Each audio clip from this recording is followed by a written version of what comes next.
check, check, check, check. Check, check, check, check. Hey, what's up, everyone? How you guys doing, all right? Thank you so much for joining me. Haven't been on for a bit, so I thought I would just sort of jump in and just have a little bit of a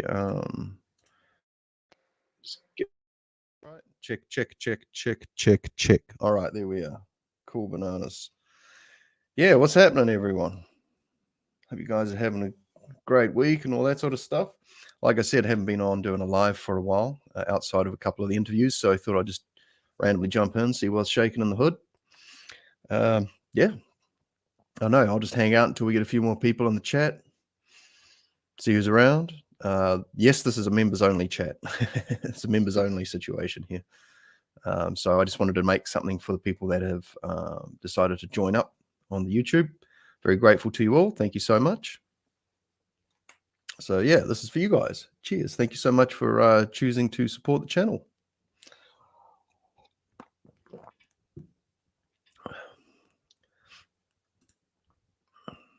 Okay.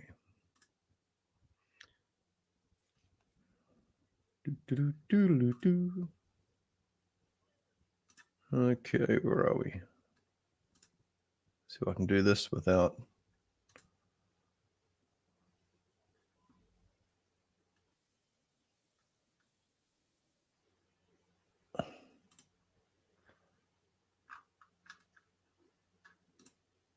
There we go. Cool. All right. So I think one of the things that I must say I don't mind sort of playing around with is the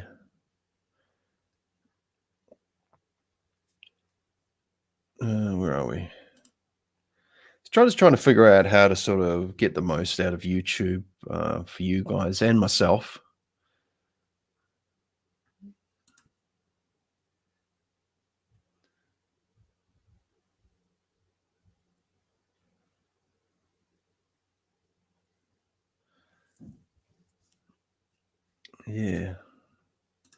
Yeah, just sort of exploring the options as far as what YouTube offers.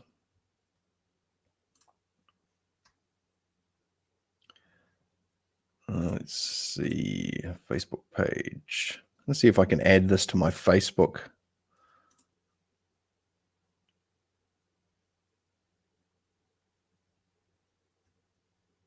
Nope, not that one. Let's try that again.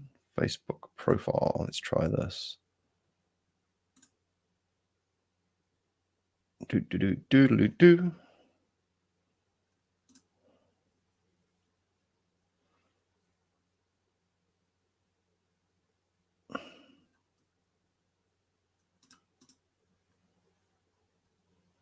Okay. No, it's not going to let me do it. Oh, well, never mind. That's fine.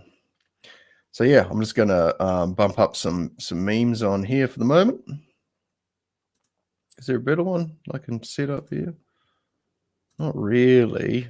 They're all a bit funny, aren't they?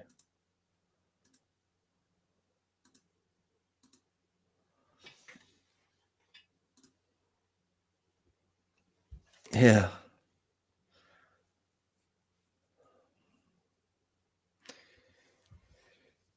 Yeah, so I have no idea how this works. I'm just kind of playing around, really. Where are we? Let's try this fella out here. I know there's at least one Kiwi in the members group, so I'm hoping that the brother can jump on and take advantage of the more intimate setting of the members chat. And let's see here, what are we doing? I'm trying to figure out what I'm doing here. Oh yes, that's what I'm doing. I'm gonna go. Okay, this one here.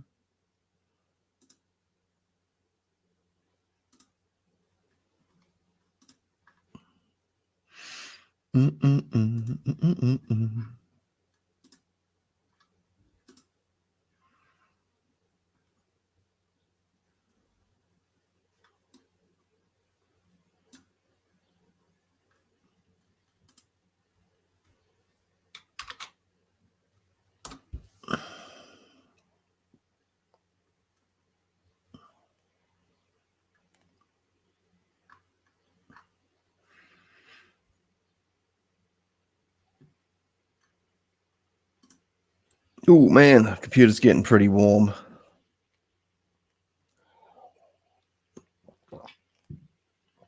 I might just change that actually.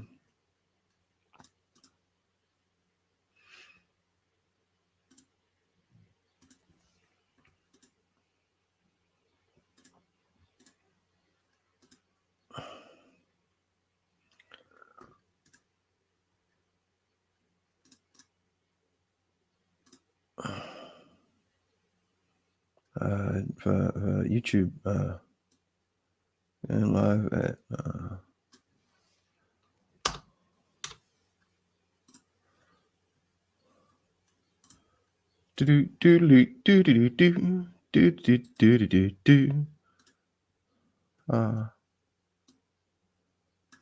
that like that and like that. Okay. All right, let's try that fella out. Okay.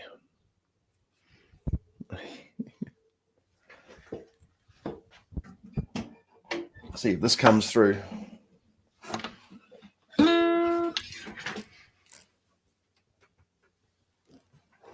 Oh, who's that in the chat? Who we got in the chat? Hello, welcome. Thank you for joining. I'm just sort of goofing around. Haven't been on for a bit, so just trialing out some new toys and things. Say hi. If you would, let me know if you can hear me okay. That would be wonderful. Thank you if you could. Otherwise, just hang out. That's fine. Just trying to get this, see if I can get some live music going.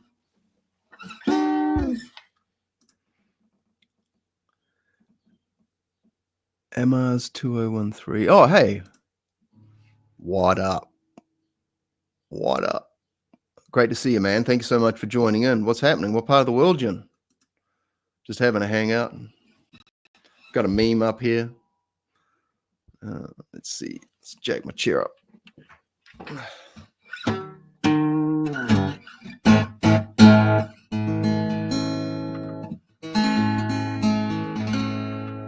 Let me know if the music's coming through all right.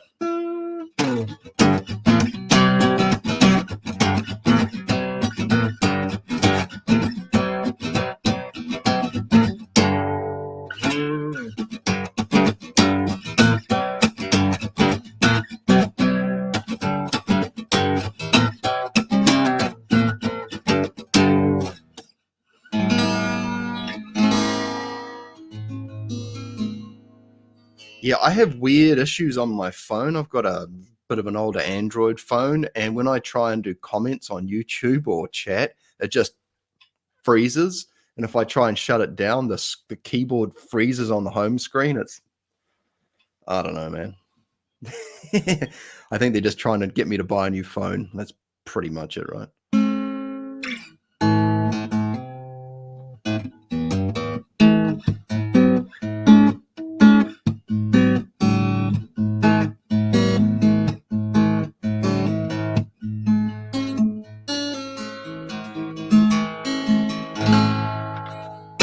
Yeah, man. So, what's happening out there, you guys? I'll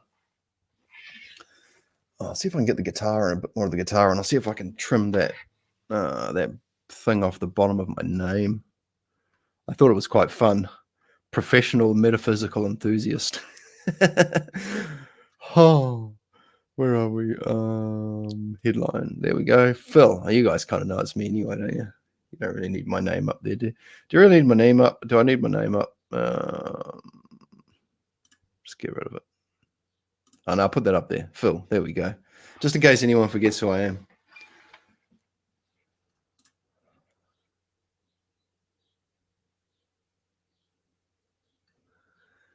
Oh, hey, man. Yeah, those videos with Bob.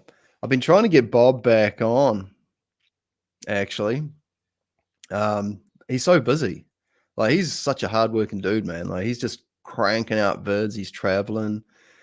He's also got a Discord and a Patreon, and he's got a huge, I believe, huge. It's definitely a growing student base. So, yeah, I'll hopefully get him on again before the end of the year.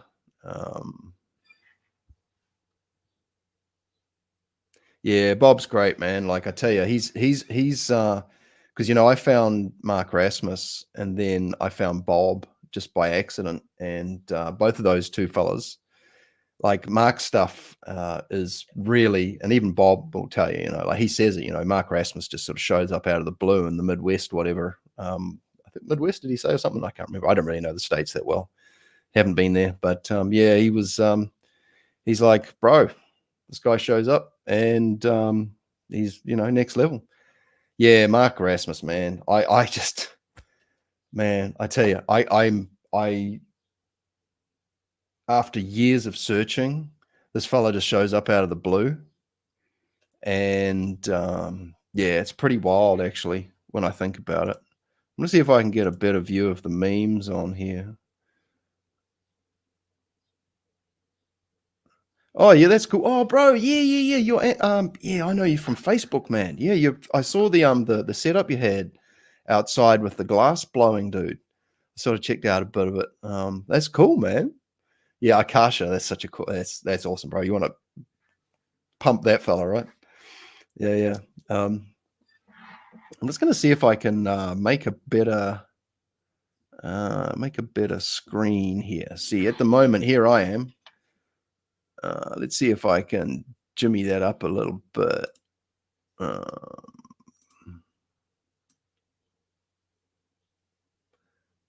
we go. Oh, that's looking good, isn't it?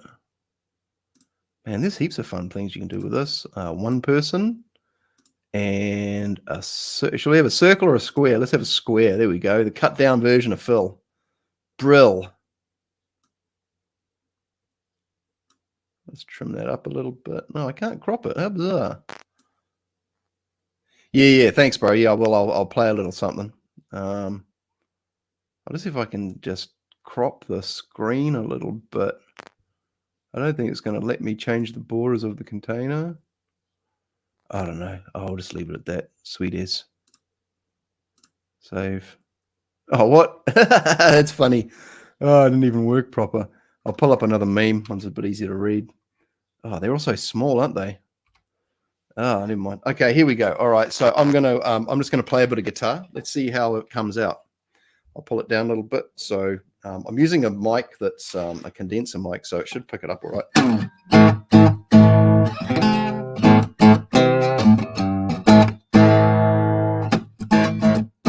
What are we gonna do?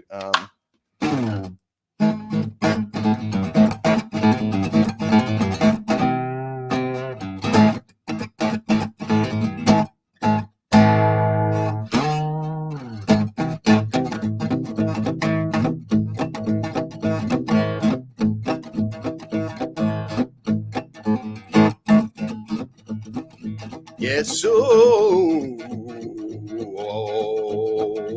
let me know what the vocal level versus the mic level's like. Someone in the chat could just let me know. If you're still on there, bro, can you let me know what the levels are like? Well, the air is fine. It's most definitely fine.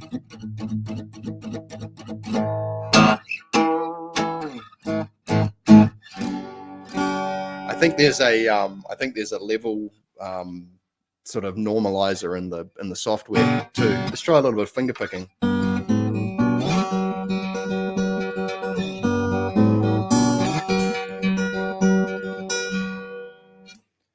Bit more guitar. All right.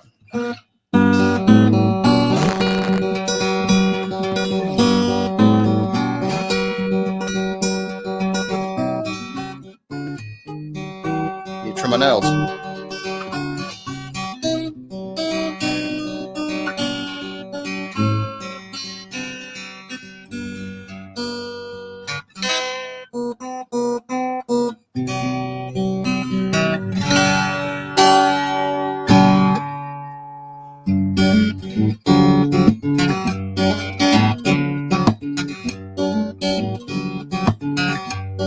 you guys didn't sign in here to listen to me play covers.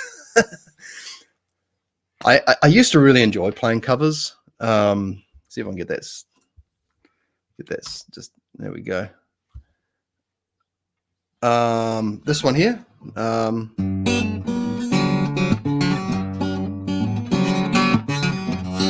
Oh, hang on. Oh, my nails are long. I haven't trimmed them.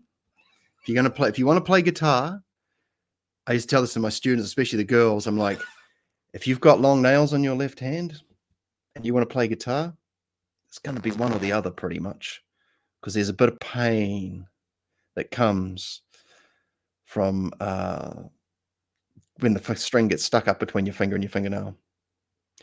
Want to hear what my heart has to say? Beautiful, brother.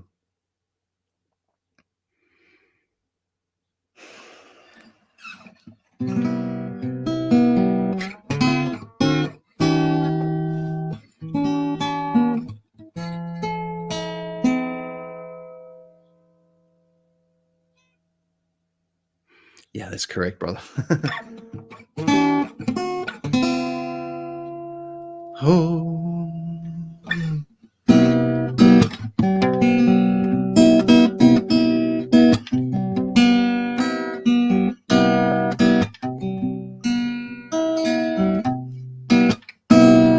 Let's try a bit of vocal. I know this girl. She likes to tell me all about her day. And then she knows something she can give away. It's okay, it's okay.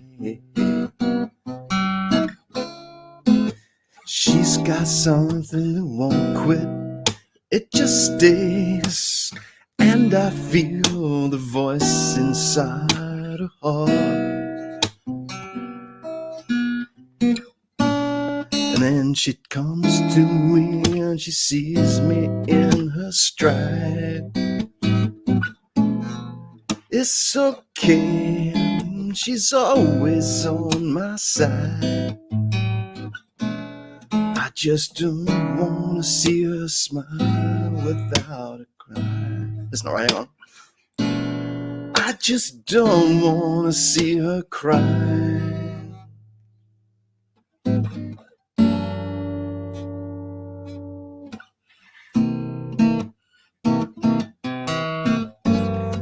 Da da ba ba ba da da ba ba ba da da da da da da da da la da da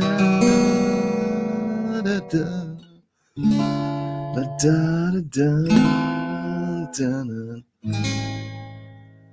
Oh yeah, yeah.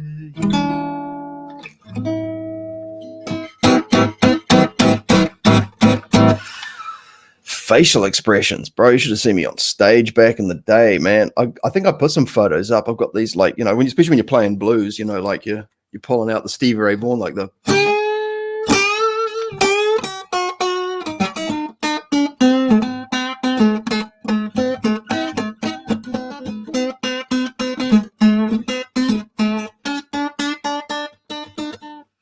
I'm putting it on a bit here, but, you know, especially when you got the electric guitar rocking, right? So thank you everyone for jumping in. I have to say, you know, it's been a bit of an old time over the last sort of couple of months. It usually is this time of year for some reason out my way. I got a lot of people just, and myself, just these challenges popping up, man. I tell you what, people getting tested. But what do you do, right? What do you do?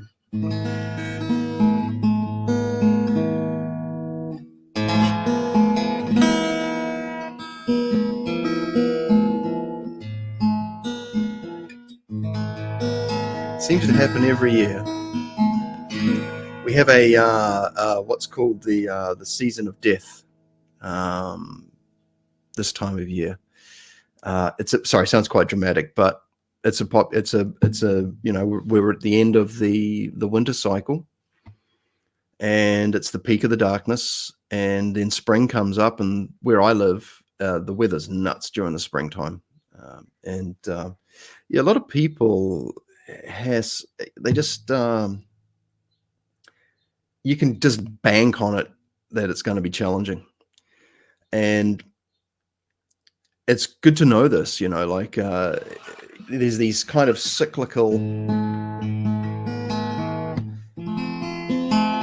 I mean, considering the nature of the channel and the kind of the topical material that comes up in conversation, because it's basically talking about influences and freeing ourselves from them and harnessing them and mastering them, and then deciding if we do something with this knowledge or not. But the regardless, even if you've got a good weather forecast, it's still like some stuff just smacks you out of the blue. And but what's funny is that when you're feeling like you get knocked down, right, and you pick yourself up, you get these new muscles built, or you rediscover those muscles, and it's good because they need a stretch from time to time, right? What's going on in the chat?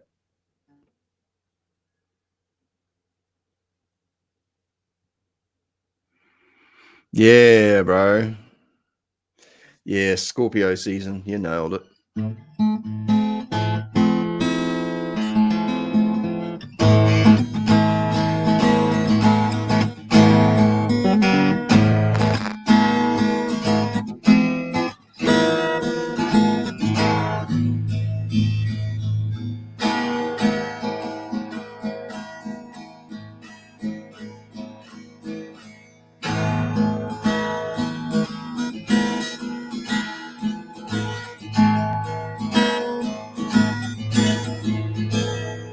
That one there, bro, is that's sort of where that little music video thingy I made on the channel called Dark, that's sort of the what sprung out of this. If I go nuts with it, it's sort of between this kind of dreamy sort of modern sus chord and then this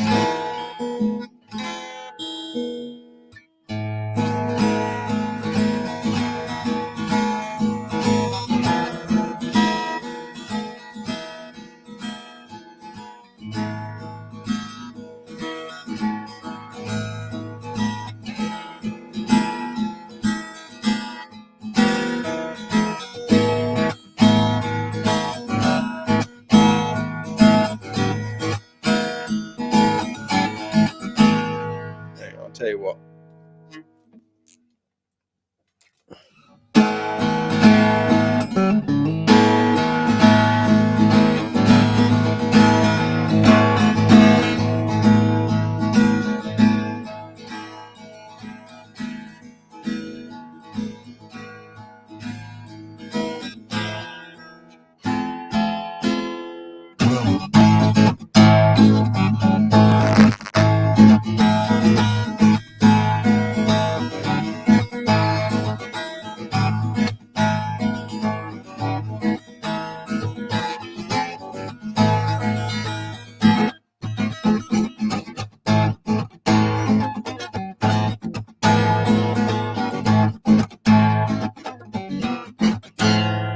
Try this fella.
version. Just reminds me I need to cut my nails. There's a couple of things that are quite nice in this. This guitar is my old teaching guitar, and she's pretty worn down, and but she sounds nice and warm. Not very good for busking though. When I was busking with it, it's quite quiet. So yeah, but yeah, she's got a few Ks on her. just an old joke. My Johnson, my Chinese solid top guitar, beautiful though. It's very warm, you know. If I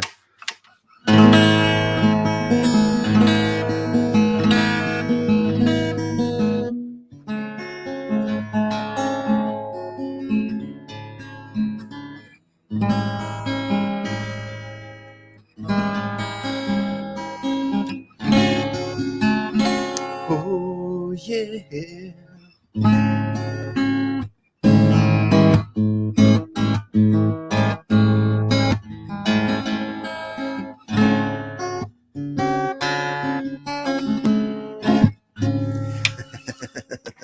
You get the joke.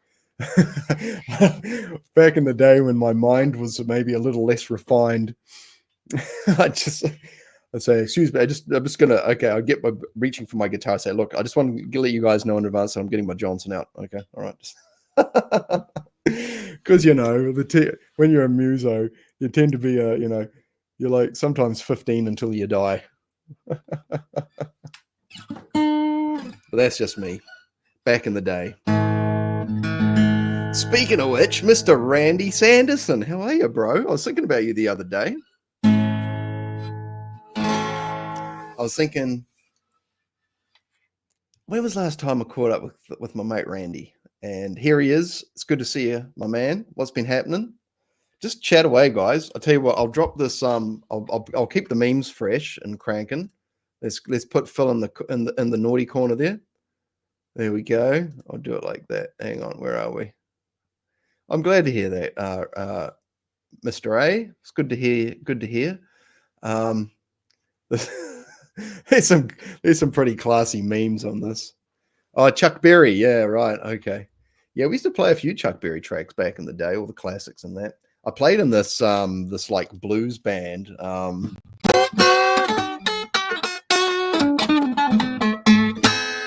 Used to play heaps of cool like Mac Daddy rock and roll sort of stuff. I loved that kind of what would you call it? It's not jump blues, or there's a name for everything, right? But I like playing upbeat music, and I think that's one of the reasons why I like some of that. I like Gary Moore, and I liked. It's funny because I didn't really play any of his slower stuff. I just like good rock and party music. Didn't like playing slow stuff.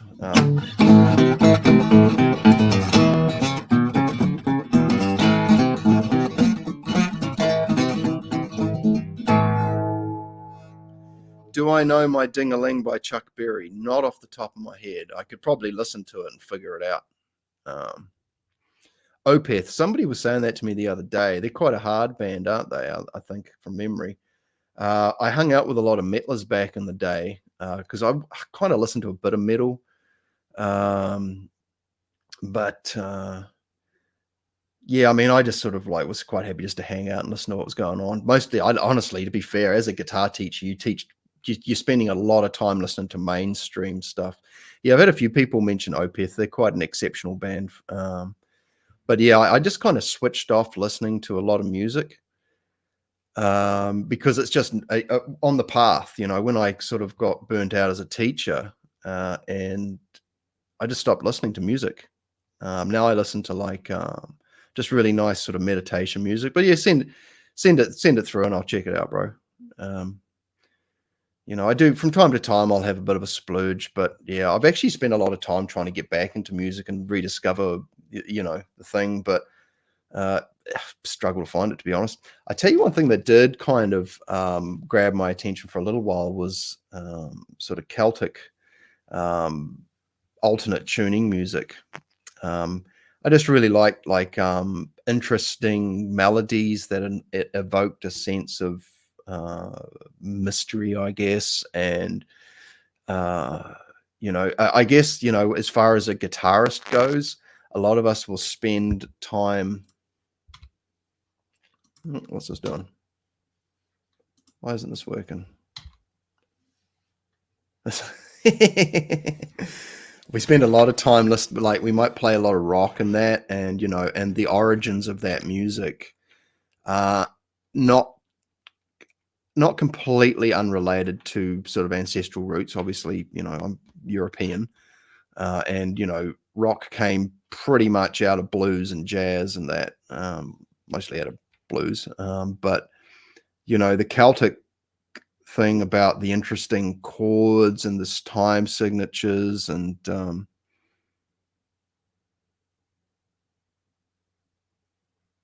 yeah, well, I used to be a teacher, but I just got bored of listening to music. I just wanted to listen to the animals. Yeah, I listened to quite a bit of music over the years. I hung out with a lot of different musos, played classical, tried getting into jazz.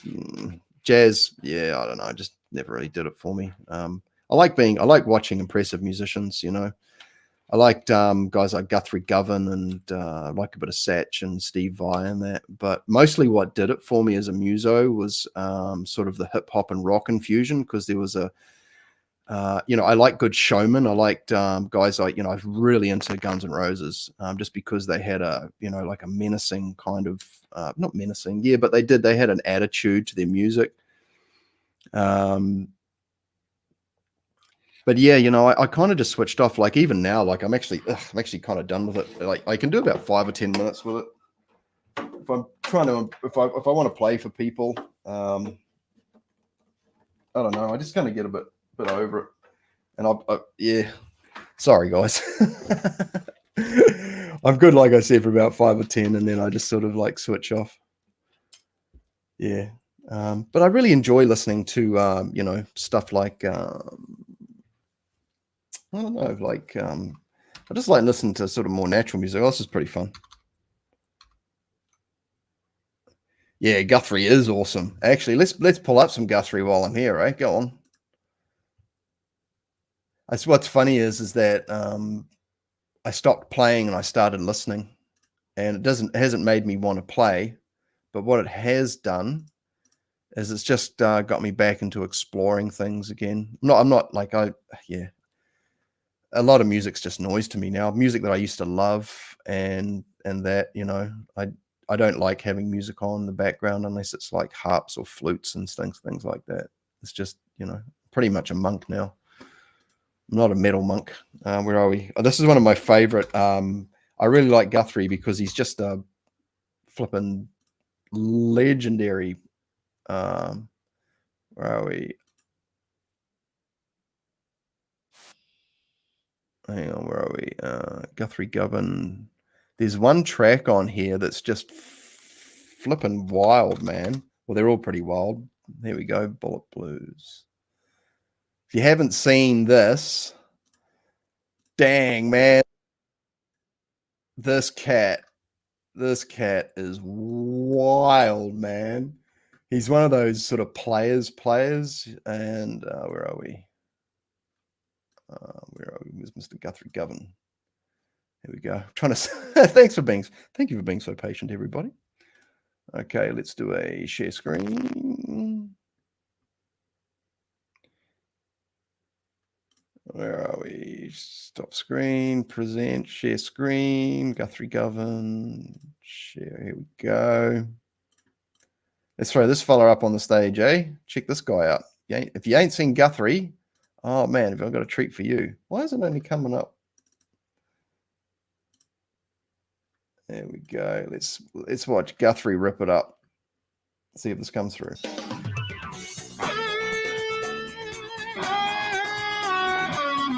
Woo.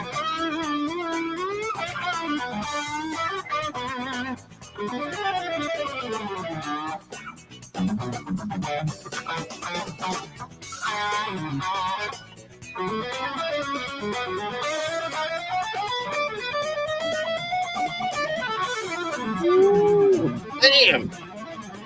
Woo. Put the brother out, he's on fire!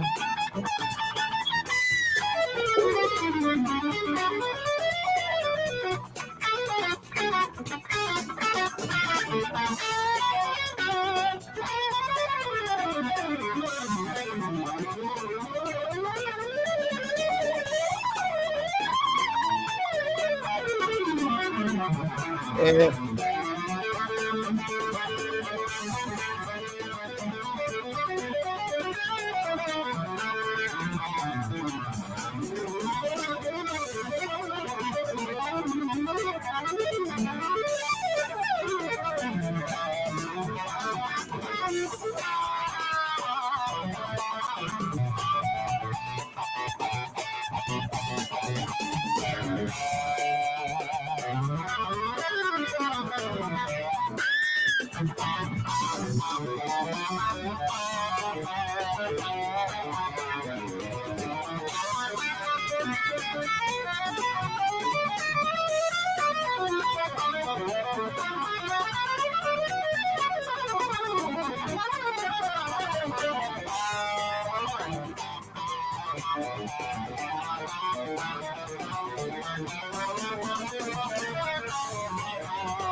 sorry about the audio, guys. It's no good.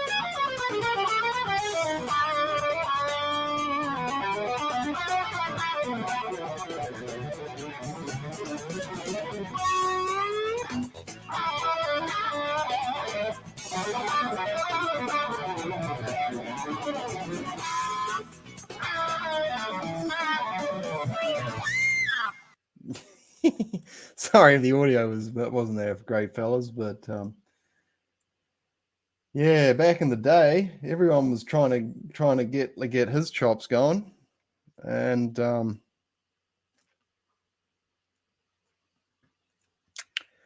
yeah, I got to say, all right, where's the window at? This fella here. This is what we want. Put you back up, and then go like that. One day I'll be a pro with my streaming. One day. It's probably funny, you seeing me just sort of casually hanging out here, and then I'll probably come quite a bit different when I'm with the guests and things. I don't know, you just wear different hats in a sense sometimes. But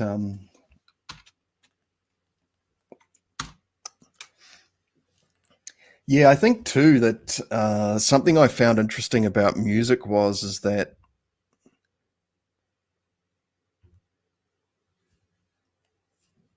it's very, especially mainstream music. There's a lot of design that goes into mainstream music. And I was talking with a friend of mine years ago about this. Because I think it was Will I Am, one of the dudes out of Black Eyed Peas, was saying it, that music is most modern mainstream music is created to sort of sell product. And, it's used for licensing and for, stimulating parts of yourself. It opens up, it activates, pardon me, it can entrain. It can relax you, get you more receptive. And so, the groove and the music can kind of lull you into a chilled state. And then whatever the lyrics are, some of those mantras just find their way in, and if you think about, people dancing around fires and beating drums back in the day, and, inducing trance states with music. And then, what music is nowadays is a lot of repetition with beat. And it kind of grabs you and hooks you in, and there's this thing, and it just sort of can chill you down, maybe bring you into a nice alpha state, receptive state, and then, buy Coca-Cola. Let's not quite like that. But yeah, music's very interesting because, it's fun to listen to. It can be a savior for a lot of people. It can be, some people will often say, you'll see a lot of memes out there, I wouldn't be here if it wasn't for music. And some of you guys might be aware of Rick Beato, the Rick Beato YouTube channel. That's RickBeato. That's a really good channel if you're into music, if you're a music fan, an audiophile, if you will. There's lots of great videos on his channel. He's a musician and a music teacher, and he's been around, and he comments a lot on pop and rock, and about the scene and the industry and the changing nature of sort of how music fits into pop culture and things like that.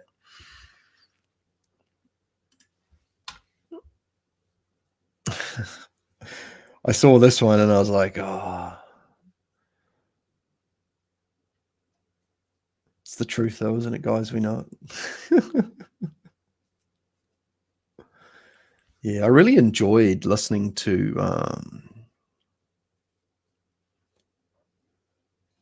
the Black Crowes back in the day, especially that there's just something about that southern rock sound, like the Lynyrd Skynyrd's and the Black Crowes, and there was just something really kind of alluring about it, and it was wide open, and it was the lead guitar generally never disappointed. You know, it was on point, and it was full of life and energy, and it was a bit sexy, you know. And I think that's where I sort of came to understand my relationship with music was that I like playing sexy music that had some funny, and here we go, music that had some personality and some charisma to it. And it would, you know, get people up and dancing. I really enjoyed playing in bands with girl singers too, you know, try and get a hot chick out the front, and she knew she was hot and cute and she could deliver vocally, and they were just the best fun, you know. Like if you had a good male vocalist with a good female vocalist, like a really good female vocalist, and she had a bit of spunk and attitude, you had, you know, hot guitar, hot, good bass. They didn't need to be super flash, you know, playing pop and rock. If they could do a bit of slap and pop, you know, do some funky stuff on the bass, that was good. The drummer had to be funky. You had to have a drummer who could play funky beats. Just playing rock beats, not enough. Even shuffles weren't enough, you know. Like you had to have someone who could really, you know, you had to be able to drop that. And you saw it in the crowd. The only thing is though is that, like, you know, if a crowd, if you make your repertoire a bit too wide, depending on where you're playing, you know, like people just won't get some of the stuff you're playing until later on. That's why, you know, you start off with stuff people know, but there's heaps of great music out there people have never heard of. But if you're playing a good catchy track and a good bit of attitude in the vocal, you can usually win people over pretty easy. But yeah, kind of glad I didn't really get too caught up in playing in a covers band or anything like that. That could have been well, I mean, I played a lot of covers actually, but I mean, like full time in a covers band, like I got lots of mates that did that and do that still. And that's a slog, man. But, you know, it's a labor of love. You know, it could be 6 or 7 hours from, you know, set up to pack down, and, you know, and then another hour, you know, set up at 7, you know, and then play at 8 and then home at 2 or something. And then you get $150.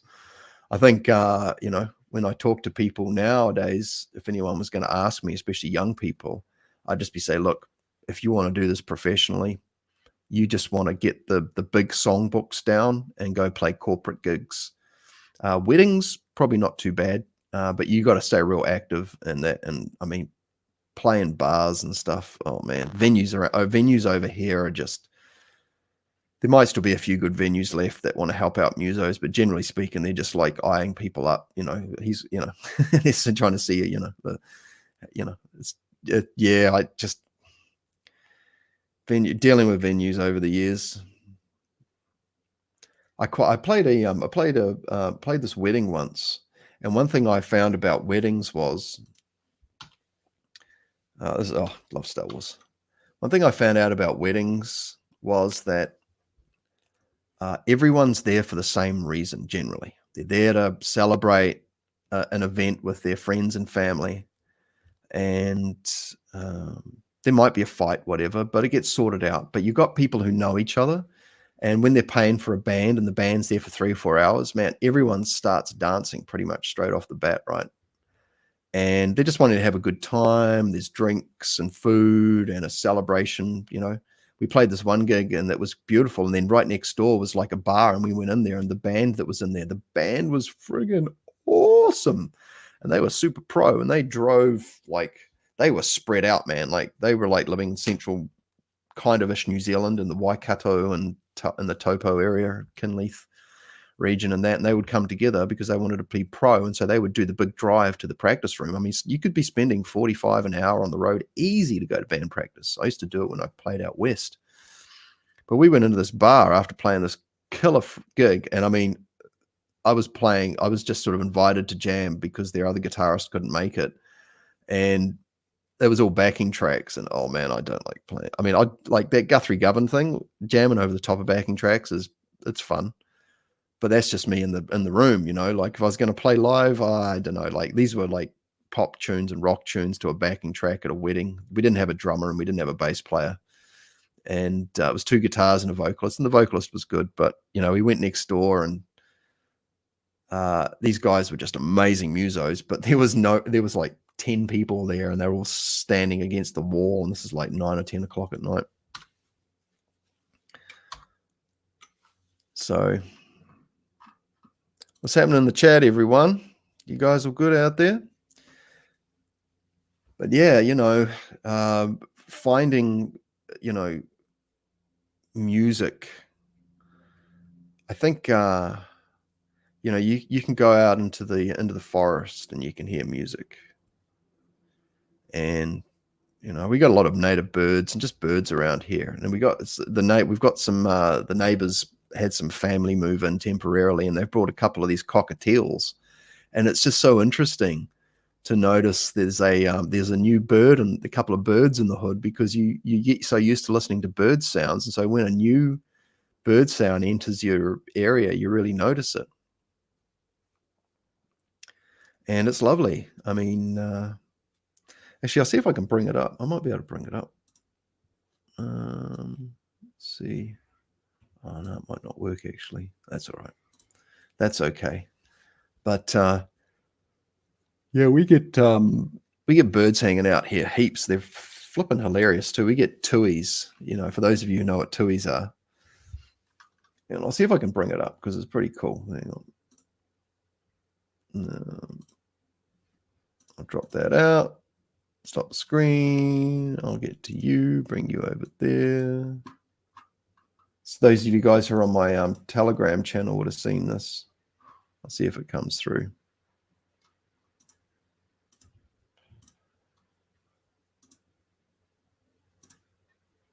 Entire screen, this one here. There we go. Let's try this fella out here.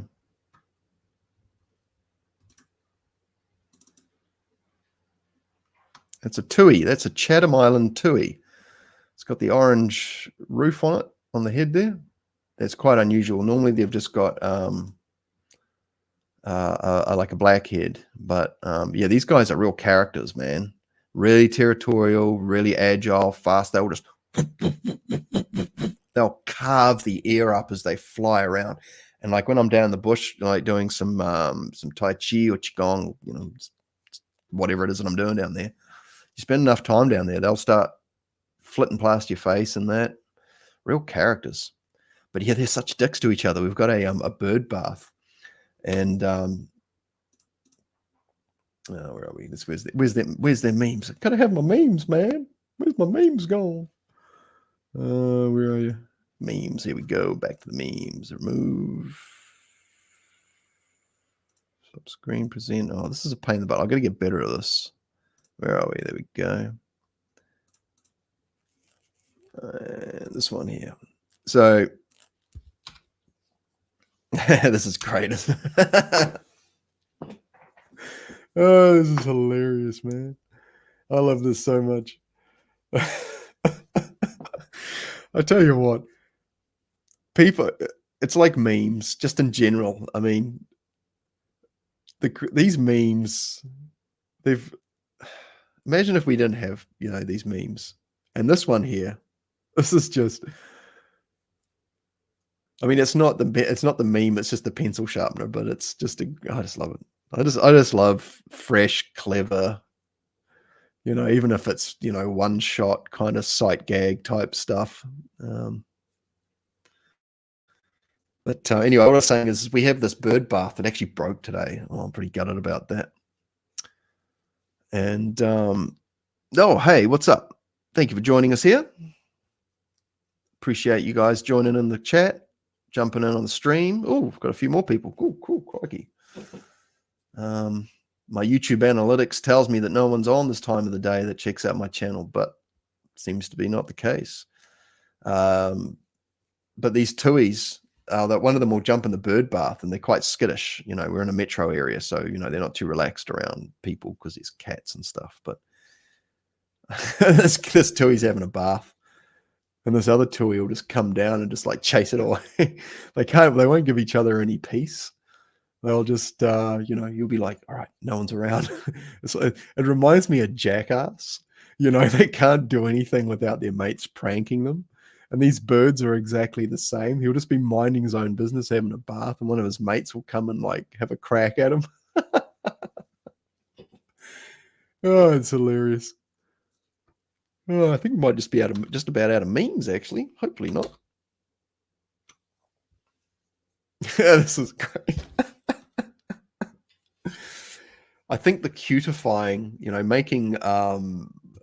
making certain things cute that would normally be maybe quite disturbing, traumatic, or what would you call it? Serious, even. I mean, yeah, that's great. So yeah, what's you guys hit me up, man? I'm here. Have you guys got any questions about any stuff? Just let me know. I mean, what can I talk about? I can talk about stuff. This channel's generally about magic, metaphysics, meditation, spiritual stuff, and yeah, I got my tarot deck here. So if anyone wants to pick a card, I'll give you fellas a reading. Just tell you what comes to my mind. You don't have to give me details. Just say, yep, hit me up, and I'll pull a card and say, yep, and then only you'll know. So have you guys? Oh man, I tell you what, I watched that. Has anyone seen that new Alien movie, Romulus? Is it Alien Romulus? Yeah, cool. I'll give you a card, mate.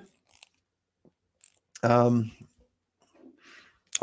actually got this brand new deck here, and it's super talkative. Like I got these are my old decks, right? I got look how old and manky. Like check this out. Here's my old Rider-Waite deck, and here's my new one, for example. Hang on, I'll bring it around here. See how much? Oh man, this is so weird trying to do this. See how much thicker it is? That's serious, man. That's like half a finger wide thicker. But yeah, I've also got a Thoth deck here as well. That one's this one's the nice deck. this one's quite kind, generally speaking. But this Thoth deck, this Crowley Harris deck, man, it's pretty serious. It's pretty serious. If you want a serious answer, that's the one. But I'm going to use my flash new deck. A friend of mine went to the op shop the other day and said, "Oh, I found this tarot deck in the shop. Do you want it?" And it was a brand new Rider-Waite, just standard size, the classic deck. And yeah. Anyway, okay. Yeah, pretty random. I love that sort of stuff. Magic, synchromysticisms. Oh, okay. Here we go. Well, you guys try and figure this joke out. I'll talk about the Alien Romulus movie. So, oh yeah, I got some banners up here. Go to my Substack, guys. Sign up there. That's really good if you do that. That'd be awesome. Thanks. philrice.substack.com. It's cool, man. So, Alien Romulus. So, most of you guys would have seen Alien movies, right? The Aliens movies, and Alien movie, and Prometheus, and Covenant, and Doodly Dee, and all the spin-offs and all the rest of it. So, this new one I watched last night wasn't super long. It had a couple of familiar faces. Had the guy out of what the heck was it? I think it was it the guy out of Shadow and Bone, There was I think it was on like a Netflix or a Prime TV show, and he was in that. No spoilers. I promise, no spoilers. But one thing I really noticed, and I had it pointed out to me when I was listening to this guy speak today, talking about logical flow of dialogue in a media, whether it's TV or movies or even games and novels and stories and things like this. And I listened to this guy talk, and I just reflected back about, when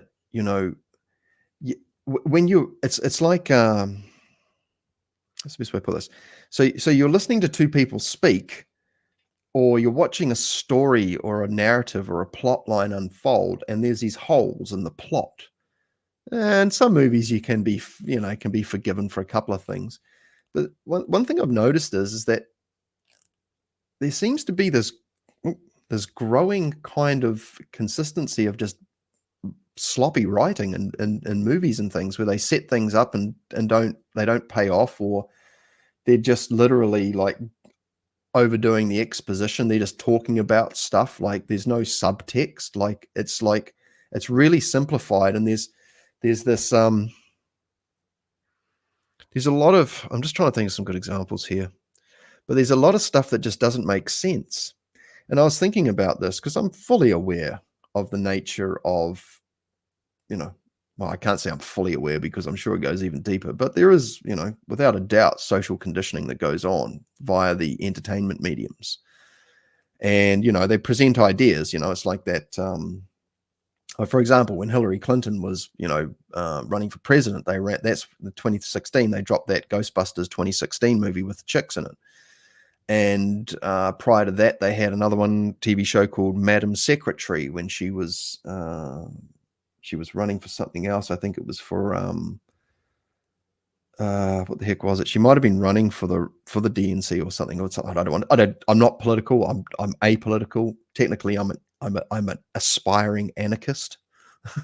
But the timing of certain ideas seeded into the public. Like that movie Stripes with two of the guys out of Ghostbusters in it. It was a military recruitment movie, and these types of things. But anyway, but back to this thing about the sort of the stories, like, you're watching a movie and you're seeing something happen. It's just like, no normal person would do that. Like, or why would they say that? Or, like, what, this doesn't make any sense. But what happens is that you end up getting sort of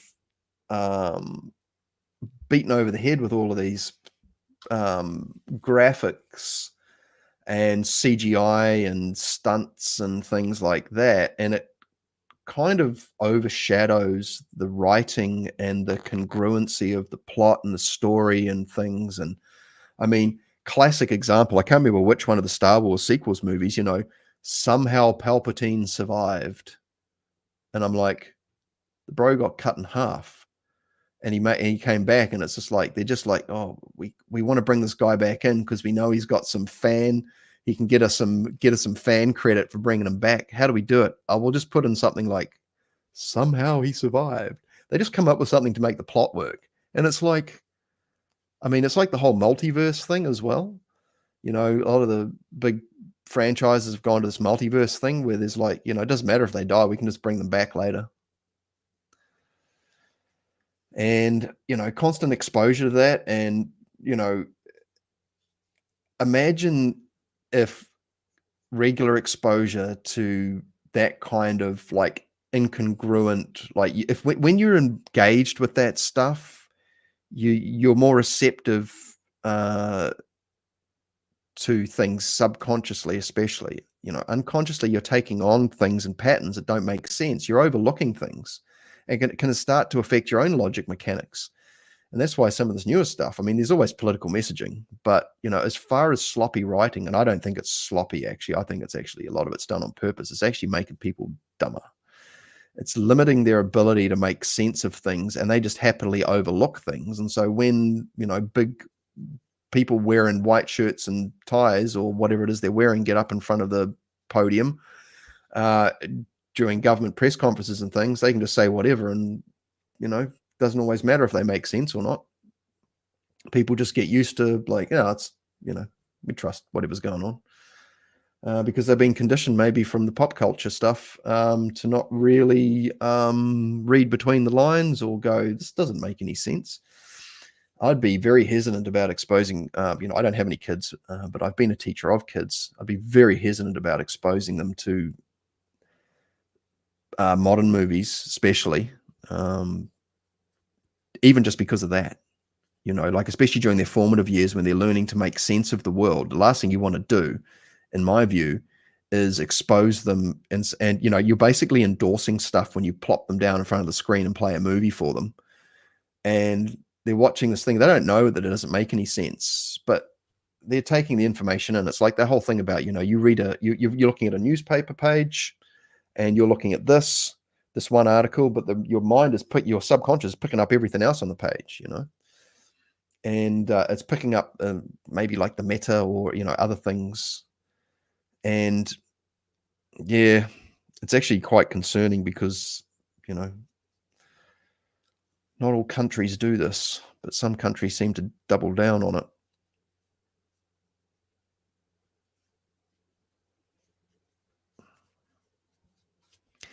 Yeah, all the movies are worse. I actually think it's just I I can't help it. You can call me a conspiracy theorist if you want, but I think when you're trying to soften a country up for whatever, what sort of strategies would you employ? You don't want people to be able to think straight, to make good, solid decisions based, to be informed. What people, I don't think people care about being that informed unless they're interested in something. If they've got some authority figure yelling at them and putting the pressure on, then people will just go, okay, yeah, sweet, okay, we'll just go along with it. Not like, hey, wait a minute, no, that doesn't make any sense. And you guys know what I'm talking about, especially what's been going on over the last sort of 4 or 5 years, right? Some shit just don't make sense. But we're told just to go along. Like, it doesn't make sense. No, forget about it. It's like, no, wait a minute. No, hang on. That's not good enough, man. Well, it needs to be good enough. It's like, no. Shh, shut this fella down. That's not cool. People have got genuine concerns. These are rational, intelligent, people. And that's the other thing that cracks me up about the political scene. These are not the stars of academia and, none of that stuff. They're not the stately people that we would assume, they're not noble, and they're cartoon characters. They're what did I come up with the other day? It's a caricature of it's a cartoon figure caricature of a bad B grade type movie scenario. And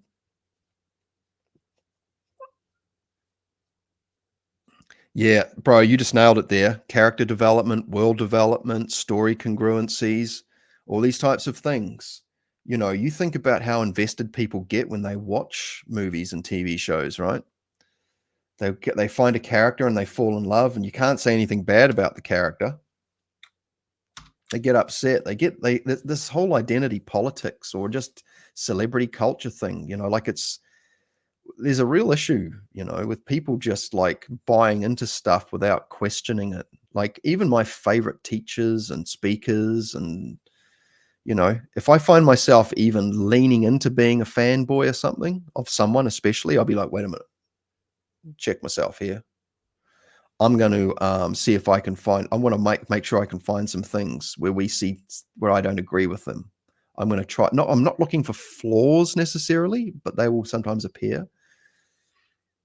But I'm trying to catch myself and go, okay, we agree on this, and this. Yes, absolutely. But over here, and that kind of just helps to break things because, after working with kids and seeing how kids look up to people, you know, people were just blindly following people without engaging critical thinking. This is a problem we got on this planet, man. People just following orders without asking questions. Wait a minute. No, I've got a question. No, quiet. And the rest of the peeps should be like, no, he might have an important question. Especially with things like, big things that affect a lot of people, or even you, you get to choose what happens to you. So yeah, as far as the movies and things go, like, you got to be real careful what you expose yourself to. Like, it's like, if you start getting into Qigong, right? Or, even Hermetic, the stuff in Barden's book, the energy, once you start working with the vital force and you start building up sensitivity to your environment, felt sensitivity, you go into a crowd of people and you're chatting away and stuff like that. And then you get home, you're like, ugh, I feel a bit nasty. You have a scrub down and a wash and that. It's like, that's better. I listen to some music and I feel like that. I watch a movie or a TV show and I feel like that. It just feels, ugh. It's like this was made with ill intent. And having that radar that picks up that kind of stuff, very valuable skill for me. So I try to say to people, man, look, you want to get into this kind of training, even at a basic level. Learn how to feel energy, globally, right around you, not just between your hands and, in your body, but outside of your body too, because then you can pick up on things there's certain flavors and stenches that things have that you can feel.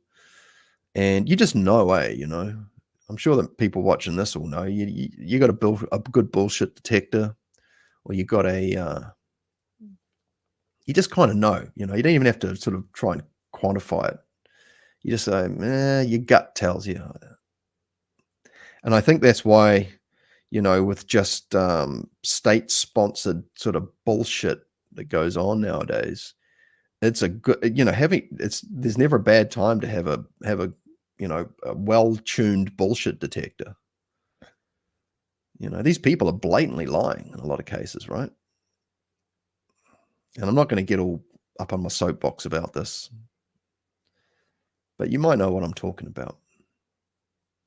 And you might disagree with me. I'm satisfied.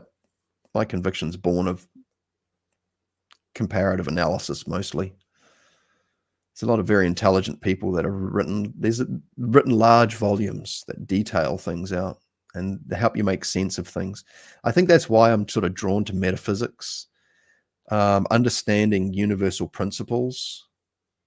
It's sort of how we can make sense of the world at a ground level before we get told other stuff.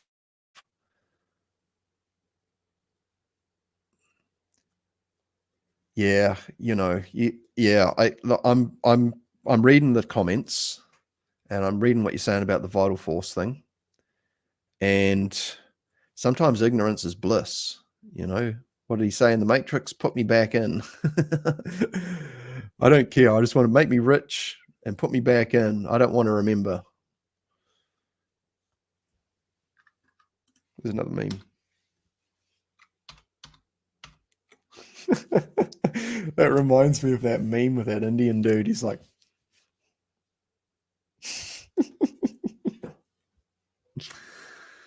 but yeah, I'm watching what's happening on social media, what gets promoted, what gets mysteriously vanished. There's some conversations that you can't get on YouTube and Facebook. They just won't allow it. But some of the other stuff that comes up on my YouTube and Facebook feed that makes me go, how is people having a conversation about something not okay? But I get a lot of creepy, weird stuff come up. And somebody said, well, they're trying to treat you. And I'm like going, where does this come from? Like, I've been profiled. I mean, my Facebook account I had about a year and a half break from it, but back in the day when I was a bit looser with things, like, I used to drink quite a bit. I was hanging out with tradies, mechanics and all sorts. And we used to tell a lot of grubby jokes and things like that.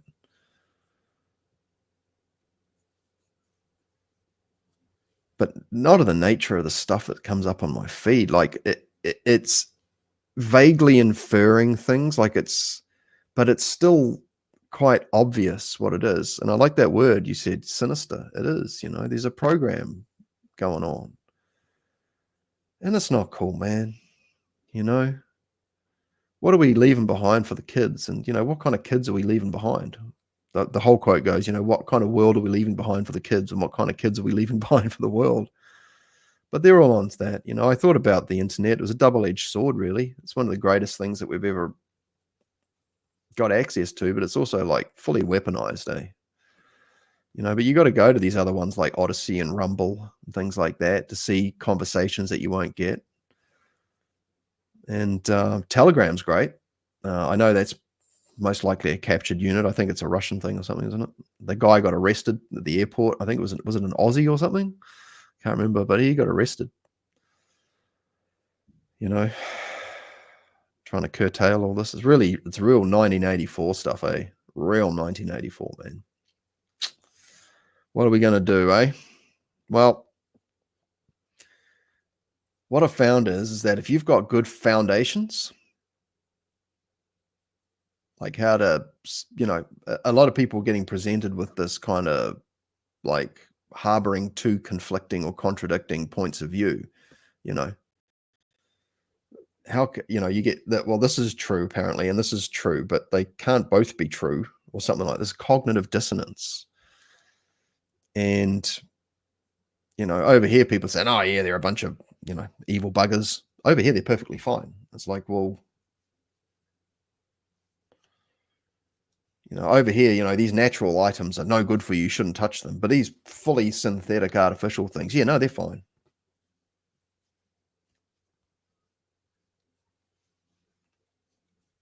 Yeah. So, but yeah, if you're working from a foundation level upwards and you're seeking to understand the mechanics, you've got a better chance. That's why, for example, the Hermetic principles, those 7 Hermetic principles, are they testable? Is what people say, especially when they're like, okay, we need to do a really serious thing and we can't really rely on you guys going along with it, so we're just going to force you to do it. We're going to get a bunch of people wearing costumes and getting together in groups and looking all serious, and that should nudge you to do what we want you to do. I've got a question. No questions. Well, that's not how it's supposed to work, is it? All right, let's pull a card, eh? So I got someone in the chat who's asked for a card. So I'm going to pull a card. Oh, there we go. There's the click. What have we got? Now we'll just go back to this fella here. Bum, bum, bum. Of all cards. The Devil card. Okay. What do we know about this card? Doesn't matter. This is an intuitive reading. I could rap on about what this card means, but it somewhat ties into the conversation we've been having a little bit.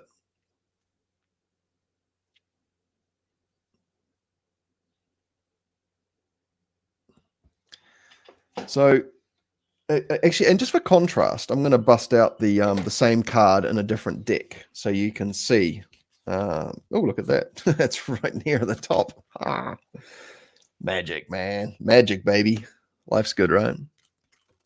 Here's these 2 cards here. Hang on, I'll just pull this one over here. One looks a lot more sinister than the other one, that's for sure.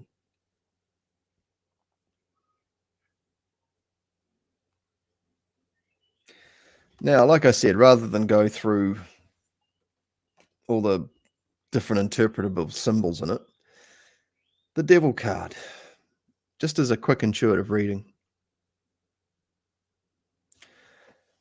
is something about naturally emerging desire that, if sort of left to flower unchecked, can can go in a direction that's, you may have to do a bit of damage control on later. You might have to fix it up later.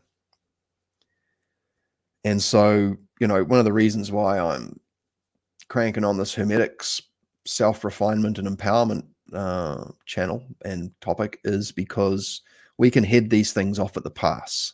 What am I saying? So I'm 46. I've worked in corporate. I've been a musician and a music teacher. I've worked with kids and adults. I've been an absolute a-hole in my life. I've been. I've also been a good person too. But I was just following the cues of the people around me. I hang out with a lot of salty people, a lot of dudes who like to drink and things like that. And what I found is that at one point I didn't really care about how I treated people, or I thought it was okay. I didn't like feeling bad. I didn't like disappointing and upsetting people, but for some reason I thought it was okay in some cases. And later on, I was like, oh man.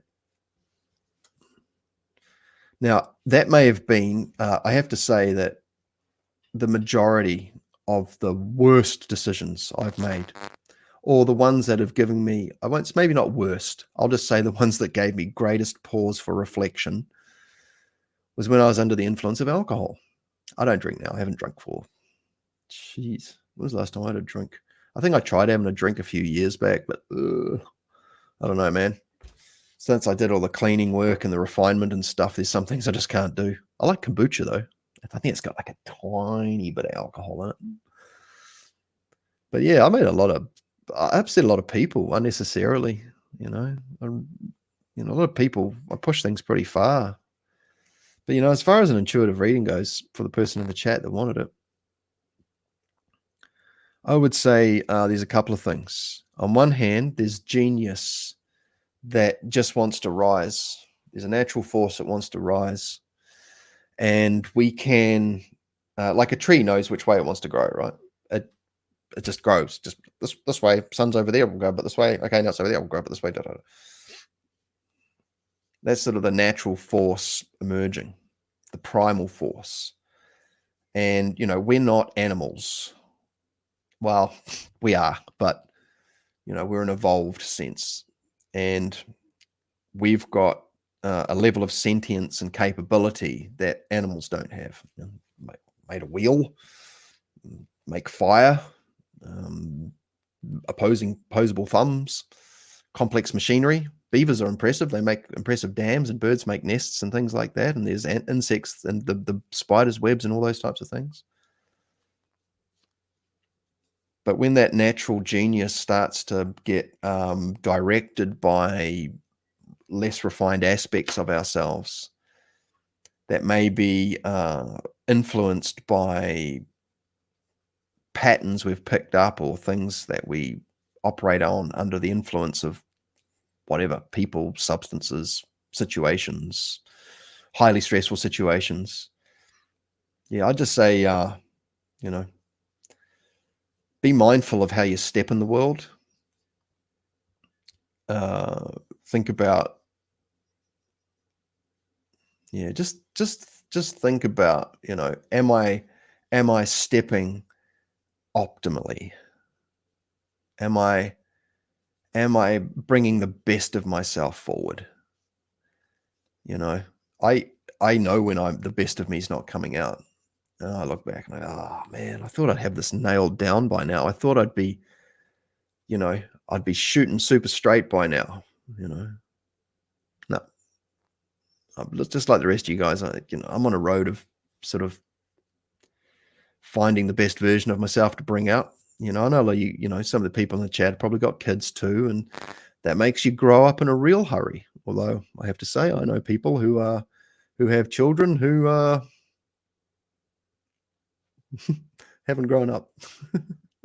In some areas they have. And it's funny because you got to grow up in a bunch of different ways, don't you? But yeah. So anyway, hopefully that was of some value to you. Late voids. Sorry if I got your handle wrong there. So yeah. No, you're most welcome, and thank you for hitting me up for a reading.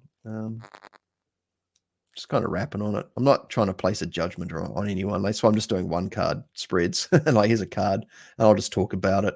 And if you find some value in what I have to share about it, then sweet. Awesome. Must be time for another meme. What do we got? All right, here we go. Let's make Phil small again. Where are we? This one here. Do.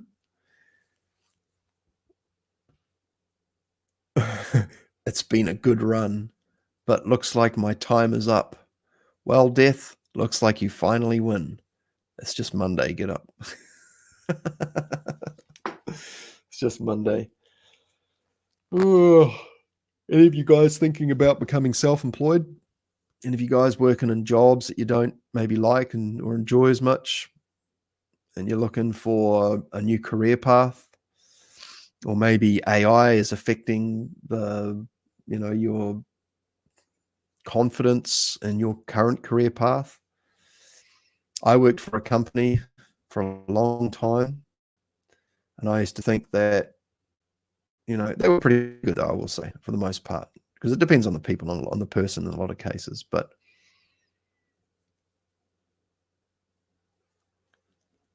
I've also known a lot of people that worked for companies for a long time and expected that long-term sort of relationship to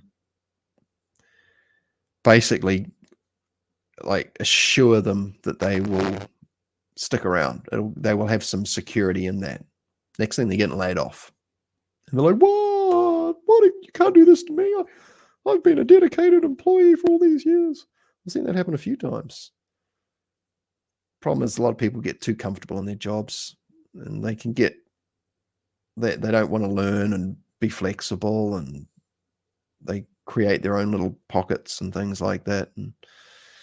But some people are good people, and they just work and they do the job really well and that. But for whatever reason, the job just my dad got laid off from working at Coca-Cola, and he just said to me, look, the reason I got laid off is that they wanted young people working here. They wanted cool, hip young people. And he's like a, master friggin' Sparky Friggy back in the day. He did a lot of innovative stuff, modifying things and making them for the market. And, he really knew his stuff. It was like they're wanting to trade experience and wisdom for just young people. Young people. Fresh faces. But if you're thinking about going self-employed, what about metaphysics? That's a hard one, eh? Lots of people trying to crack that one. Maybe they're trying to be a Reiki practicer, tarot reader, trying to be a Qigong teacher or something. I'm pretty lucky, I get to talk to a few of I get to talk to the people, obviously, that I interview, and, we're colleagues in some sense. And, I'm friends with some of these people too, right? We get to talk about things, and they're people too. And, like I said at the beginning, Bob from 60 Skills, man, I tell you what, he does a lot. And his stuff, someone else kind of gave me a bit of an insight into Bob's creative process, his pipeline for content and that, for coursework and all that. And man, this fella's really sitting down with it and going through it meticulously. And I got a lot of respect for that, Yeah, but what about you? You still satisfied? Maybe you're trying to get in on crypto or something like that. I see there's a game out. I think there's a new game coming out from the people that made EVE Online, and you can play the game, and you can play the game and earn credits or something like this. And I know there's a lot of that sort of stuff going around where you can just mine crypto from playing this game. Pardon me. Problem is, though, is that all that stuff's, it's you might get it. It's like those old pyramid Ponzi type schemes, eh? If you get in at the beginning, sweet. I got friends that signed up for things like, we have this product over here. I think it's international. It's called Herbalife. Herbal products, basically meal replacement type stuff that's, super efficient and super nutritious and that.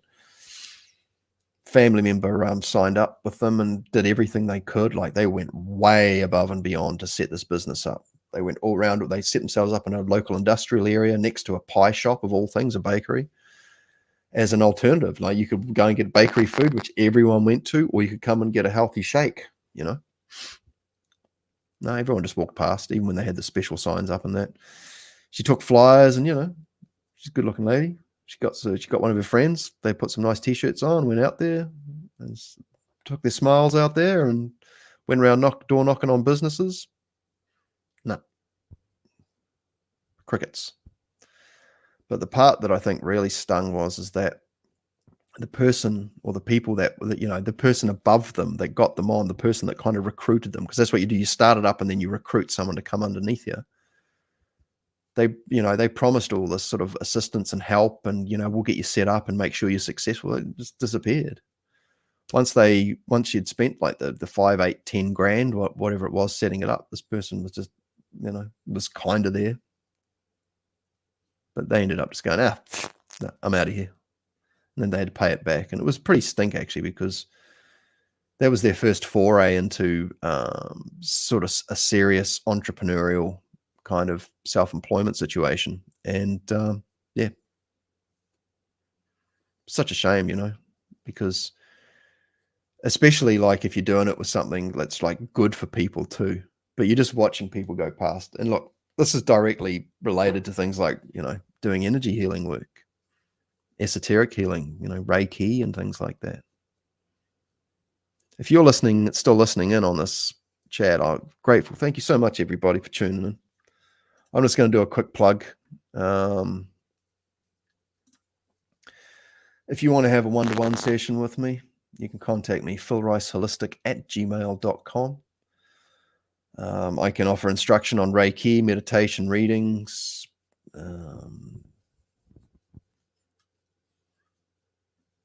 We can just have a chat, you know. Where are you at with your practice? I don't know. I'm trying to build something here.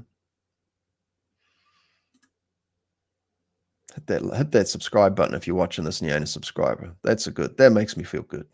I don't need validation, but it's nice to see a new subscriber every so often. I got to say, I think I've had a couple of controversial conversations on the channel here, and I've seen how that's affected my growth. I know the algorithm's a fickle beast. She's a strange mistress, she is. And it's pretty agile too, like, you know. But, you know, trying to build stuff up, like, you know, I'm a healer, right? That's, you know, business is pretty slow. You know, not everyone can afford to come for a session, and you can't do it all day long. You know, it can wreck you. You know, especially if you're a practicer as well. Like, you know, I mean, if you're really getting into this stuff, you kind of got to live the full packet. You can be a part-time healer, that's fine, but, you know, it's like being a part-time muso. You can get really good, but you can't really work on your stagecraft. You can get good in the bedroom. When I mean that, I'm talking about playing guitar, right? But standing up, even most people get really good. They can sit down and be amazing sitting down, but then they got to stand up. Oh, wait a minute. Okay, now I'm getting better at standing up. Okay, now go stand in front of a mirror. Oh, gotta look at myself. Yeah, look at the camera, bro. Look at the thing. I used to give my students a mic stand, didn't have a mic in it, just to lift their heads up. Because one of them just do this. So now people, when you go and see a live band, you want to see them looking up. And then there's the getting into it and not looking at your hands and interacting with the audience. So there's certain things that are going to help you stand out. And you know, when every man and his dog, which is an old saying, which is funny enough, because it's mostly women that offer Reiki sessions nowadays. You know, I don't know. I can't speak to all the people who offer Reiki. I only know what I know. I've done a lot of research on Reiki over the years. I would just say energy healing, really. Reiki is a popular word. It's probably the most well-known word. You know, basically just means energy healer. And there's different types of Japanese Reiki from different schools and things like that. But that's a popular word, people are going to look for that. If they want energy healing, they're probably going to search for the word Reiki. If they want spiritual healing or they want a shaman or something, probably going to be less coming up on the Google keyword search for those words. But it depends. I kind of picked Reiki and rolled with that for a while, and I'm pretty up to speed on that. I found the best authors, the best teachers that I've found. And I fleshed a lot of it out, and I am building a course on it, but there's still bits of it that don't make sense to me because I'm a hermeticist at heart. I need to make sense of things. I can't just say, just do this thing and don't worry about it. Like I was saying before, when these people get on the television and say, just do what we say. Don't ask any questions. It's fine. Don't worry. Just trust us. It's like, nah, don't cut it with me, bro.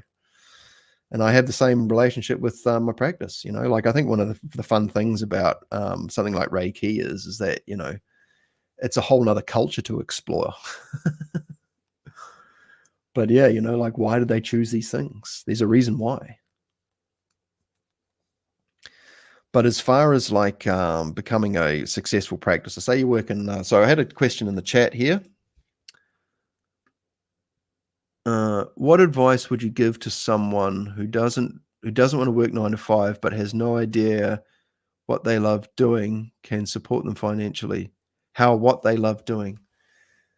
So there's a lot of usual suspects out there as far as offerings go. I mean, if we talk, I don't know if we're talking metaphysical stuff here, but I'll just talk very broadly because I quit my corporate job to become a musician. I didn't plan on becoming a guitar teacher, which I then became a singer and a bass teacher. And I even started teaching drums for a while too. I just started finding how everything was connected. And I did the same with energy healing too. I just started reading lots of different books on energy healing. I was like, this one, and this one are saying essentially the same thing, but giving you different techniques, but they're all kind of pointing in the same direction. If you want to get like, what I did was when I wanted to become a guitar teacher, because I was so fed up with corporate, man, I finally got my management job at the head office. And after a couple of months of that, I was just like, I was coming home.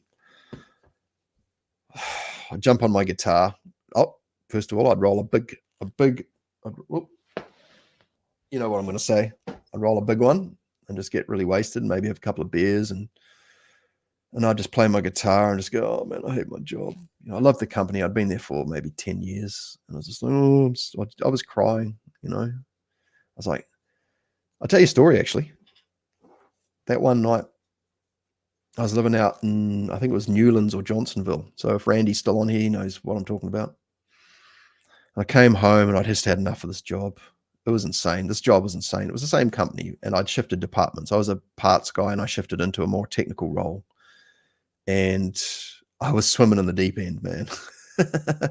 But I had good people above me and underneath me. And I also had some challenging people, but I was a manager. I had a couple of staff. One was awesome and one was not awesome. And so I had yin and yang. Oh, Randy's still here. Hey, man. I came home. I don't know if I've told this story actually, but I had literally like and this is way before I was into meditation. Like I said, I was just listening to rock and roll. I was going out with boys, getting wasted, trying to get laid and all that sort of thing. Living a corporate bachelor lifestyle. It's pretty good too. I had a good life. I loved going to the gym, going hiking and stuff. It's funny. I was still pasty and overweight and stuff. No matter how much I went to the gym, I just couldn't get buff, man. And I went to the gym a lot. I think it was because of my diet and my attitude and things. And I probably just wasn't working out right. That's pretty much it, right? But I came home and for a moment I was crying. It's really sad. I was just like, man, I got the job that I wanted, but this is not what I want. And I couldn't see any other way of sorting it out. And then I thought, you know what? I'm just going to pretend for a moment that I've quit my job. So here I am. I'm just going to relocate myself. I'm just going to quantum jump or whatever they call it nowadays. I'm just going to put myself over here and I've quit my job. And I suddenly felt this huge burden. I suddenly felt this big, Oh man, and those of you that do, like internal alchemy stuff will know what I'm talking about. That just, oh man, I just feel this big weight lifted off of me. And then I thought, well, what do I do now? And I thought about things that I wanted to do in the past. Like, okay, at one point I wanted to get into carpentry. Yeah. I really like working with wood. Not so much a metal worker, more of a woodworker. I don't know, just natural stuff. Although metal is natural, but still gets processed. I thought, nah. And then I thought, oh, what about psychology? I wanted to be a psychologist as well. Don't know why. I thought about being a psychologist back when I was in middle school and intermediate. I don't know why. I guess you can't not learn about certain things. You don't have to be a psychologist to know about psychology, obviously. But I tried that one on. I just put it on while I was in that space. I shifted myself over here. I was like, nah, I'm good. Not me. And then I thought, well, what else is there? And then I thought, well, what about music? Oh my gosh. Oh, I just suddenly felt myself lift up. I felt I had a visceral felt response. And I was like, oh my gosh. Ooh. No, actually, let me come back one. I thought of carpentry, and then I thought of psychology. No. And I thought, well, what am I going to do then? I guess I could study. Oh, wait a minute. Because I was thinking about study, and that felt really good. It's like, yeah, I want to learn something new. And then it was like carpentry and psychology and then music. And then as soon as I thought of studying music, I literally felt like, wouldn't say my crown cracked open or anything, but I just felt this moment, this enlightenment moment of like, that's it. And then I just had all of my wandering kind of like stuff just became laser pointed. This thing here, and this is what's going to happen. And all of my internal resources got directed through this experience, which I would say is probably, there's a relationship to non-dual light, or perhaps the letter K in Kabbalah. It was really quite profound. I can sort of mentally transfer back into that experience, and it's similar. It was a while ago. It was quite a few years ago. It was probably, how long ago was it, Randy, that I left? I was about 26. So yeah, probably about 20 years ago, a couple of decades ago that I left Wellington. And I was like, right, this thing, that's what I'm doing. And so I started all I did was then jump on the internet and started researching music schools. And I was like, oh, what am I going to do? I thought, well, I looked at jazz and classical, and I was like, I don't know. I thought, yeah, I want to do something academic. But I was like, I saw all the prerequisite stuff, and I was like, man, I'm going to have to train up hard for all that stuff, because I couldn't read music, and that's pretty much one of the prerequisites to get in. You have to be able to read music to a certain level if you want to go to university.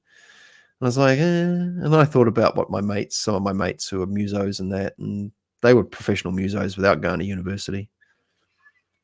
But more to the point, I ended up going to a polytech anyway and doing it's like a community college type thing, maybe, but it was more about performance and just meeting local industry people. It was no less useful. In fact, it was probably more useful in some ways, because we had all these local celebrities, like New Zealand celebrities, teaching us, and they'd all done grades and things, and we were all encouraged. We had to learn how to read and transcribe and do all the usual things, but it just didn't have the sort of same level of intensity as university. It was a lot more fun. And that was one of the most fun years of my life. But what I'm pointing at here is that you've kind of got to do this visualization thing where you plop yourself out of where you are and put yourself in a blank slate, almost, of like, okay, I'm just going to, for the moment, just let go, which is what it was. I just let go of my current situation. And then I just tried some things on. I was like, okay, let's try this on. Yeah, I'm good. Because I thought maybe I'll just get another job. So yeah, I might as well just keep my current job, because if I start a new one, you got to learn all the new stuff, and then you probably take a pay cut, or I don't know. I didn't want to start something and then just leave again. I don't think of that, but I wanted to do something different, and I ended up becoming a guitar teacher after a year of learning, because I saw it was the most sensible way to make a good, solid income. My business mind from my corporate years taught me about that, and that's how I did it. So broadly speaking, if you're in a 9 to 5 and you want to do something else, don't get me wrong. I was lucky because I had a bit of charisma and public speaking experience in that. And so I was able, with a bit of a nudge, to get my music teaching going. And I joined a franchise as well, where we had a support network, which was great. And I think, considering the nature of the topical material of, say, this channel, there's a lot of tarot readers, there's a lot of Reiki teachers. And it's gotten to the point where it's like, how do you know how to pick a good one? And so there's a guy, John Rappaport. Some of you may have heard of him. He's a very outspoken investigative journalist. Very interesting chap. He basically said, look, this is where it's at. You want to start a business, you've got a thing you want to put out there, you have to put yourself out there and start talking about it. That's what I'm doing here. I'm on a YouTube channel, putting myself out. I've done this kind of thing before, so I'm pretty comfy with it. But if you can get comfy in front of the screen, in front of a camera, mate, awesome. Live streams are easy. Maybe not for everyone. Me sitting down and trying to work out a script for a video, like some of those earlier videos I've done on this channel of the Kabbalah toning and learning step 2 of Barden's third book, the air pole, the verbalizing of the letters, whether they're mental or whatever. That was something I was familiar with because I could relate it back to my music. I didn't script those, but man, some of those videos, even like the 5-minute long ones, they started off at like 15 minutes, and then I wanted to squeeze it down. And I recorded some of those like 10, 20 times. There's ways to tighten up and make your content pipeline, your production pipeline, really effective. And you only get good at that by doing it. So whatever it is that you may be piquing your interest right now, if you've got a solid platform of earning, start building up the other thing. You can build up a side hustle if you want. You could buy and sell things, but really, where's the money at? Or where's your heart at? I went from earning, back in the day, it was reasonable, about 60 grand a year in my manager's role. And there were some bonuses and things too. There wasn't a car, unfortunately. I quit that to become a music teacher. I ended up being probably one of the highest paid guitar teachers in the country, to be honest. I had about 170 kids that I was teaching at one point a week. And over the course of a year, that ended up being close to about 100 grand. I was like, shitload of work though, man. And you deal with so many people. You don't just have one boss. That's 170 kids. Most of them have got 2 parents. Do the math. Even 120 kids. Oh my gosh. And you got to have about 120 kids you're teaching. I was teaching in groups because you can only teach maybe 25 hours a week. You can't teach 40. It's not it's full-time pay for part-time sort of hours, but you got to have a solid model because it'll burn you out. And it burnt me out because I just took it too far and built it too big and didn't have everything sorted out, really. You're most welcome. I'm glad you can take something from that. But what you want to do is you just want to become an expert. Find a niche to become an expert in. Like, no one in the Baden or the Hermetics / communities doing live stream stuff like I'm doing. As far as I can tell, maybe there's something going on that I'm not aware of. But I don't see anyone advertising or anything. I thought, well, I really like this community. And it's getting a bit wider as well. But, I'm going to have to expand the scope of this channel. That's just naturally happening anyway. I've got lots of things to talk about. This channel's probably going to, it's heading more in the direction of me being the brand and the niche, I guess. Me and what I have to share and offer. I've been spending the last sort of 5 or 6 months interviewing people, which is a sensible and I think a pretty honest way of like getting a following, setting up nice interviews and having people on and giving them a nice space to sort of chat and helping them sort of promote themselves too.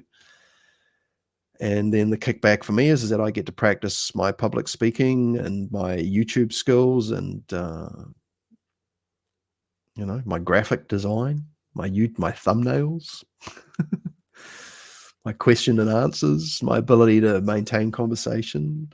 I look back on some of those earlier interviews and, I might be spamming the banners, go and check them out now. I do that too much. It breaks up the conversation flow sometimes, like the engagement between myself and the guests. So I'm a bit more conscious of that. But, I'm also trying to, advertise a couple of things too. Because, it'd be fun if I could, get a few more members on the stream to pay for some of the stuff that the live requires. I've got a $5, I think, on YouTube here. You can join for $5. It's a monthly fee. YouTube takes like 30%. Ugh. And I've got to have so many before they'll pay me. But that can pay for the live streaming software. As you can see, I've got a pretty budget layout at the moment. Basically, I haven't got the cash to put into the live streaming software, but it doesn't really bother me, to be fair. I mean, you guys can still take the benefit of what I have to share, and it still works fine. But I like to put it back on the community. But if you guys are consuming the stuff, I mean, I'm happy to put it out for free. But like if you guys enjoy it, there's an opportunity there. And my Substack's a better option. That's way better. Substack's way better. Even like if you don't even look at it, just getting a sub on there for $5 a month or whatever, that's going to get to me in larger quantity. YouTube don't need any more cash, trust me on that. But they're keen to capitalize. So yeah, just become an expert. You learn as you go, teach as you go. Like I haven't got a Hermetics course up yet because I haven't got a Hermetics course. I'm still got my practice. I mean, but you've got to have an individual kind of take on it. And, those of you who have been listening to me for a while will hear me comment on things because I'm not just an interviewer.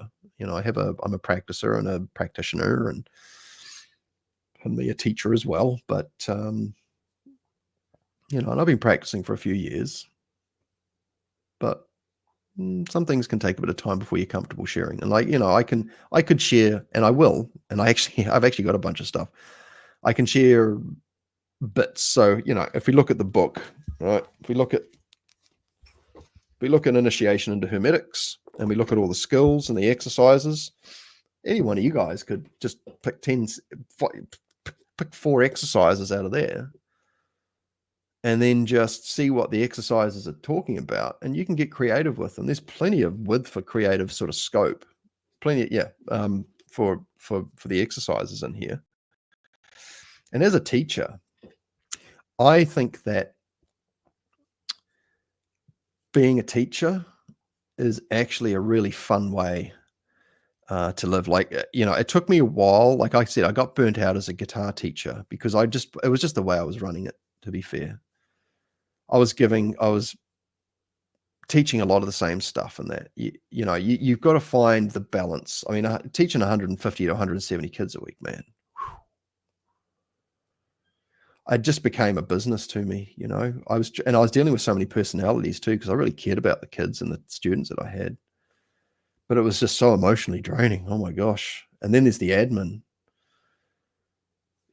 it's serious, so there's a way to play on this planet where you're being of service. Look, I mean, it'd be great if I was rich, dirty, filthy rich. I don't know what I'd do. I'd probably travel, probably do what, I'd probably go and just travel and see teachers and things. I mean, I'd love to go over and learn with Mark Rasmus. Hopefully I can I'll hopefully get an interview with him at some point. I haven't reached out to him. I do have a bit of email contact with him from time to time, but we don't really know each other. But he's probably aware of me because I'm interviewing a few of his students. But I'd love to go over and train, I've got a couple of his friends and ex-students or students who have worked with him and taught with him and things like that, live here in New Zealand, and I can connect with them. But yeah, if you want to just become an expert at something, there's probably something that you're really interested in. Like, what do you like nerding out on? You start a channel, create, the best quality content. Oh, hey, thanks, man. This is what I'm talking about. I am so grateful for that. Thank you so much. I really appreciate that, Blessings to you. Blessings to you anyway. But that's very helpful. You know, every little bit sort of goes towards the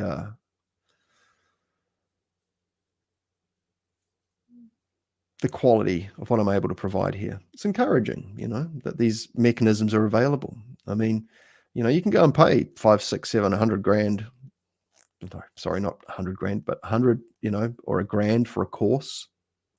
I've been kind of thinking about how some of the teachers do it.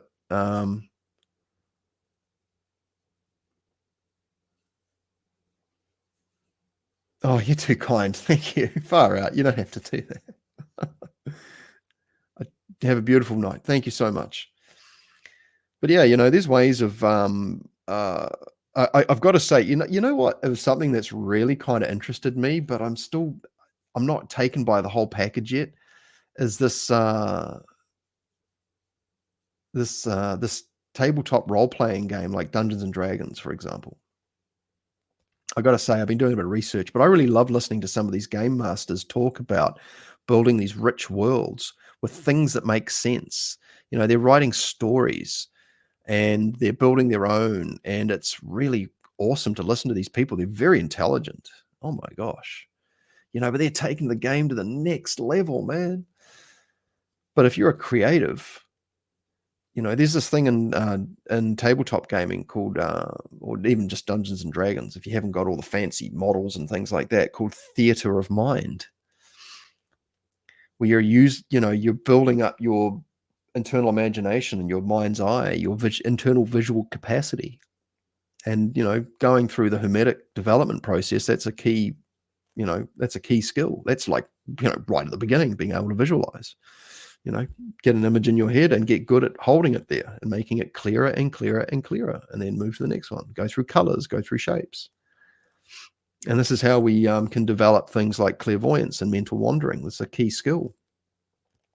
And it's hard to convey and talk about these things with others who aren't into it, or, you know, have no experience with these things, I guess, these metaphysical skills, because, you know, until they taste the chocolate for themselves, for all they know, it just doesn't even exist.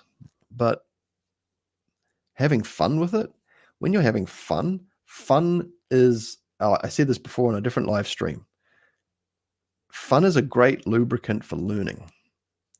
And so if you're wrapping your learning experience with fun, it's like, let's say you got a challenging topic you need to talk about. If you can make it fun and just sort of break the ice and release the tension a bit, man, you know, humor is a great way to crack the shell, to sort of break the rigidity. And it can be used very effectively in a learning environment.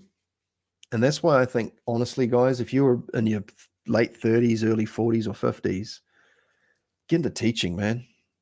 Find something you really like, get good at it, and just teach as you go. Feel confident. You want to feel like you want a level of confidence. No, I'd be very wary of just like you heard one thing from one person and then you put it out there. You know, not to say that there's some value in sharing other people's things, but you really want to take it on board. You know, really nut something out. There's lots of, somebody pointed out to me the other day, there's lots of instructional sort of tutorial stuff on YouTube by people who are just basically reading out of a book or talking about it, but they don't have a lot of experiential knowledge with it, perhaps. It's the same with healing stuff, you know, like a lot of the setting up the table, right? So here's the thing.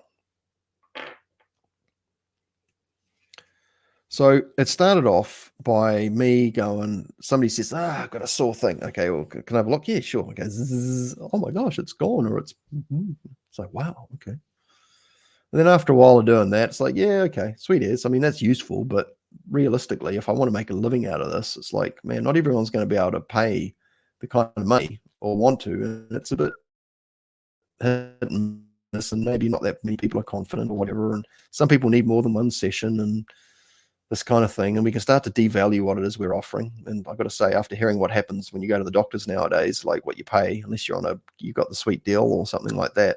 Like if I go to the doc, it's going to be like $120, man. Easy.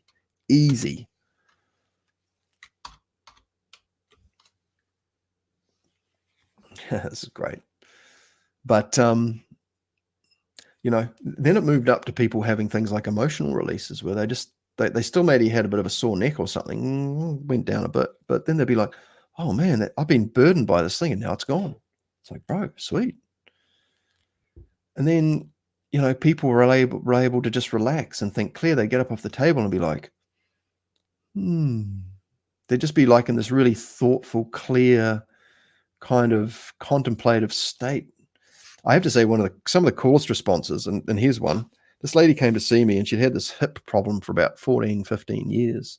She came for about 10 or 11 sessions. She's a friend of mine, good friend.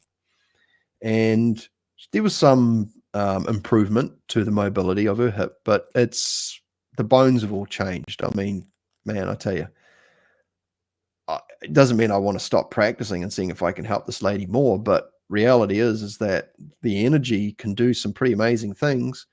But you want to, if you can, broaden your service offering to help give them some tools that they can use to improve themselves. I've got to say, Tai Chi, man, that's I'm going to start formalizing that for myself. I just see the massive benefit in that because it bleeds over directly into Hermetics and everything else, and Kabbalah and that. It's just basically ways to move with energy. You can bring in the martial aspect as well, but it's so good for you.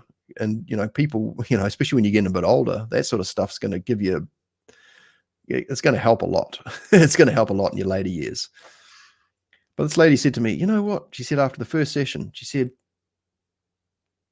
man, when I got home, I was so relaxed, and it normally takes me about 20 minutes to wind down. It took me like 5 minutes once I plopped on the couch, and then I was able to get in a much deeper, more relaxed state than I've been before. It was significant. And I mean, that's not some kind of Jesus level miracle healing, but that was a big deal to her. It was really noticeable. She came for a session, and you know what I'm doing? To someone just standing there, I'm just like putting my hands on people or just above them and just doing things. You've probably seen people on videos, energy healers or spiritual healers doing these things, and maybe they got all these gimmicks and things, and whatever you do but I can't deny the outcomes. My skeptical, inquisitive mind, it's like, that's surprising and interesting. But the more I did it, the more it started to open up to me. Just like the more I practiced guitar and the more I taught guitar, because I got to say, teaching guitar made me a better musician.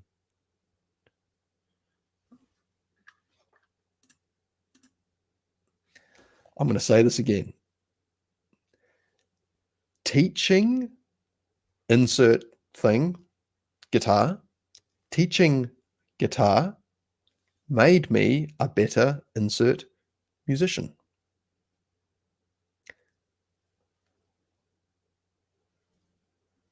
Why? Because I had to learn to share information that I already had, that I'd learned in different ways. And so I got good at explaining things in a bunch of different ways because the students needed it. And my professional sort of responsibility was to ensure that, the people that were coming to spend money with me were getting, high quality outcomes at the very least.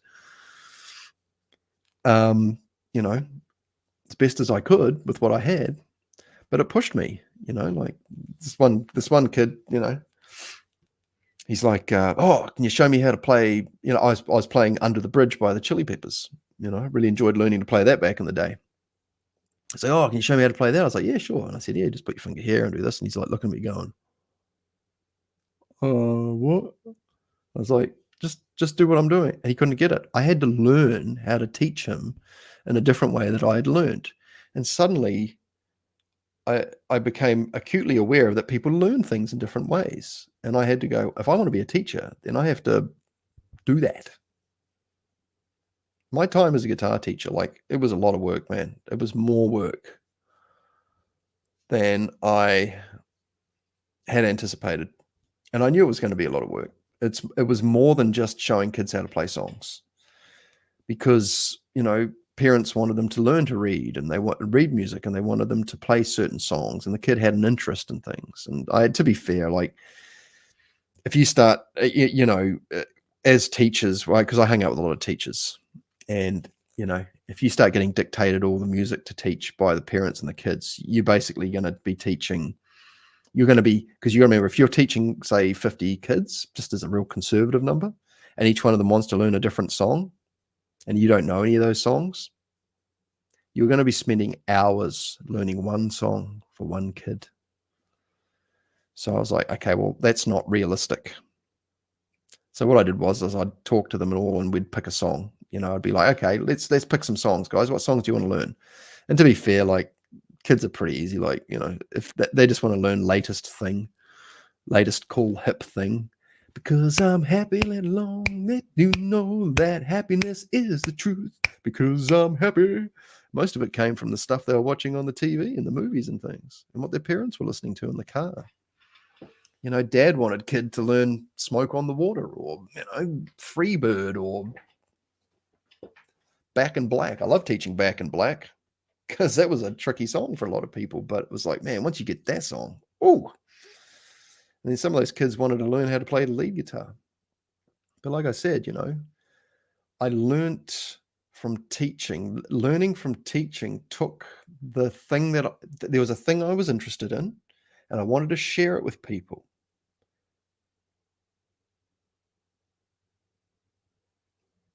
Because it made sense to me to do that. Because I thought, well, I can support myself. There's a mutual exchange of value here, just like the wonderful person that just threw a couple of bucks in the chat. Nice. I taught. I became a better player. I got paid to become a better player. I got paid to deepen and enrich my experience with the thing that I liked doing. See what I'm getting at? It's all there, man. All you got to do is just find something you really love. Doesn't mean you turn it into a job. There may be an aspect of it. No, in a perfect example, check this out. Oh, man. Oh, have I got a good one for you fellas? So the guy that built the teaching franchise that I joined, that was a really good teaching franchise. Yeah, that's it. Full circle, man. Perfect. I'm going to put this one up. It does come all full circle. It feeds back into itself. I was lit, man. I got to say though, Anyway, I'll tell you this. So the guy that started up the teaching franchise that I eventually joined, and it was a great thing, man. We were all guitar players who were looking to, because musicians don't always make the best business people. But I came from a business background, and I helped a lot of the other teachers out. I ended up becoming an area manager for this teaching franchise. I taught and supported close to at least 20 schools, and all sort of younger schools. I taught my older kids at my private studio that I had, a real nice flash studio up in above the music shop, and they were good times, But this guy who built the teaching franchise, he was a primary school teacher, and he didn't want to be a primary school teacher anymore, but he used to play guitar in class, and he loved playing guitar, and he was a good player. But he came up with this idea of setting up a franchise, basically helping musicians become why not help people become successful? Right? What about my YouTube channel? I'm sort of bringing people on, and there's a mutual exchange there. I'm trying to help them look good. There's a lot of great teachers out there that maybe aren't that good at their online presence, or they're not that active, and some of them may not have the confidence, or they just didn't even think about it, or whatever. Put them in a classroom full of people, perfectly fine. Online stuff, maybe not everyone's that tech savvy. They can kind of help to break the mold a little bit, and break through limitations in that, helping people out. If you're not sure what to do, find someone who needs some help. Hey, I'm here to help you. I don't need any help. I don't want your help. I'm here to help you. Stop helping me. I'm kidding. This fella who built the franchise, he ended up selling it.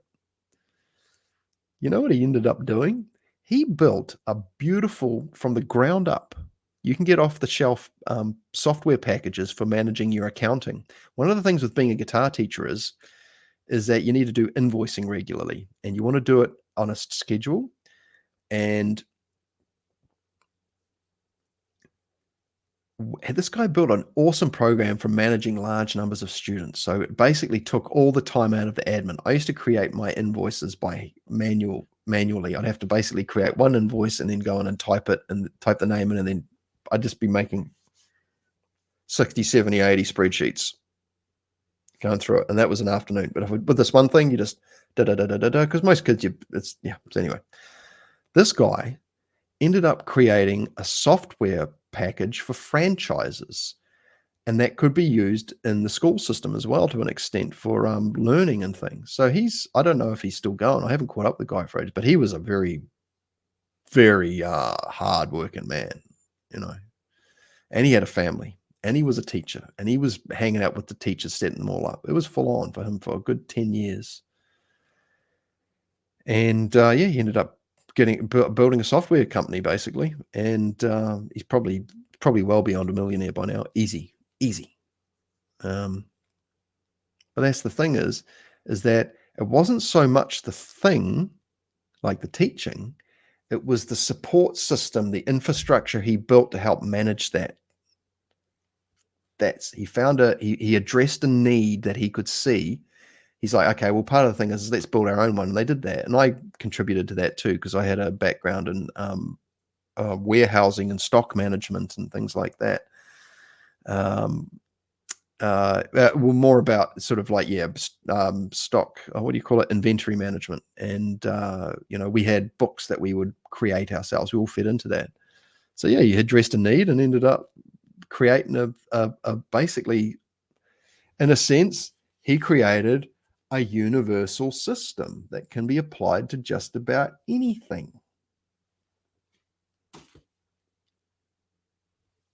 I believe personally that is where it's at right now, peeps. The algorithm on these platforms is always changing. So it's keeping us all on our feet. I'm not chasing it. It's too much work, but there's some basic things that because I do listen to things. So I can maybe chasing it a little bit because like I've been putting out regular videos lately, doing batches of videos and things, because it helps and it's sensible and it's obvious, but they pivot a bit, don't they? And they expect you to dance, dance, monkey dance. It's like, hey, it's your monkey. But if you want to play in their house and be successful, then you got to kind of follow their rules a bit. But as far as the nature of the content and the kind of teaching that you wish to share and how you wish to make that available, just getting good at teaching stuff and creating visual materials. I think Jake from Mystery College just dropped an animated video where he talks about a 3-step process. It's like a 2-minute video. I think it is. Is it a 2-minute video or a 6-minute video? I can't remember. It's not that long, but it's punchy. It's on point. It's very well thought out. It's got great animations and graphics, and people love looking at that stuff. Some people would rather look at an animated video rather than sit here and listen to me talk. That's fine. And I think that's, to be realistic, I mean, the nature of this kind of thing is that unless people are already looking for some kind of discipline and they're already that, they don't need to be kind of spoon-fed, attractive content, but it doesn't hurt to do it. I mean, Bob's cracking out the shorts, man. Like, he's making those shorts. And the reality is that if you want to build a channel, shorts are how you get subs. And I'm not just talking about YouTube. I'm talking about all of them. I'm talking about Twitter. I'm talking about, it's on Substack too. Facebook, Instagram. It's all short form content. Regularly gets you put in front of people. TikTok. There you go. But the trick is that you want to make it native on the machine and then send it to those platforms. Because if you make something in TikTok and then upload that to YouTube, it's going to have the TikTok watermark, and YouTube can pick up on the fonts and the watermarks, and it can ratio your stuff. It's like, put that TikTok stuff on here. So there's smart ways of operating. And then the long form content, 5, 6, 10, half hour, an hour and a half content. That's for people who are really into the stuff. And so there's these, there's the small, medium, and large kind of approach, which is pretty commonly known. You have your punchy bullet points. You have which is like a sentence or a phrase. And then you have your paragraph, which is intermediate, Or sorry, you might have a couple of sentences, and then you have your paragraph, which is your long form. And this is what, some people who love nerding out on this stuff, that's what they want. And some people don't know they want the stuff, but sometimes they're going to find it through shorts and things like that. So yeah, remaining agile in the digital sort of arena is a really key kind of skill set to have, because you've got to keep on top of that, because the algorithm's changing. But man, you can be chasing that dragon all day long. Oh my gosh, my hair. Gotta tame that fella back a bit. Cheers, everyone. Having a tea. Somebody dropped in some honey the other day. It's an end of year present. So we got 3 of these little bottles of beautiful honey. And I think this has got some kind of flash Manuka honey.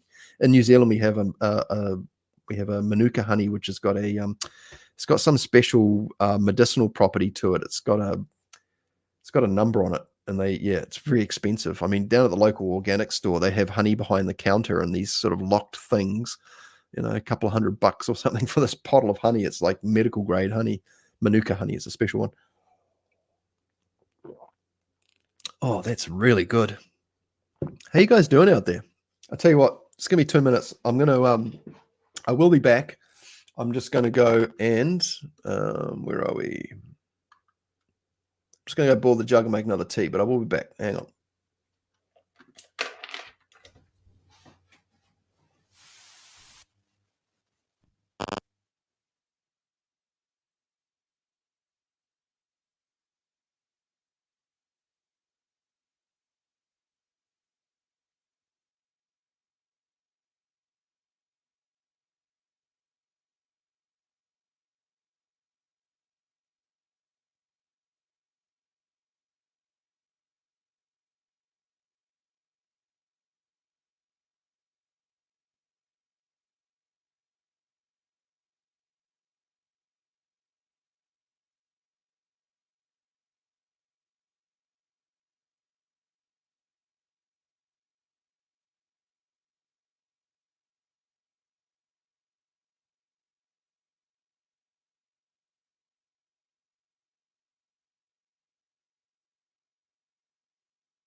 Oh, what's up?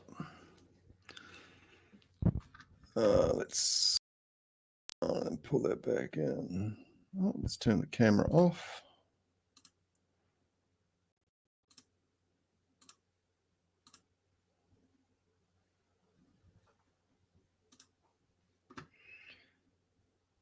Okay. Yo, what's up? What's up? What's up? What's up? Oh, I love that. I gotta say, man, those old movies like Star Wars and Indiana Jones and all that. I'm not sure what life would be like if I hadn't had those experiences.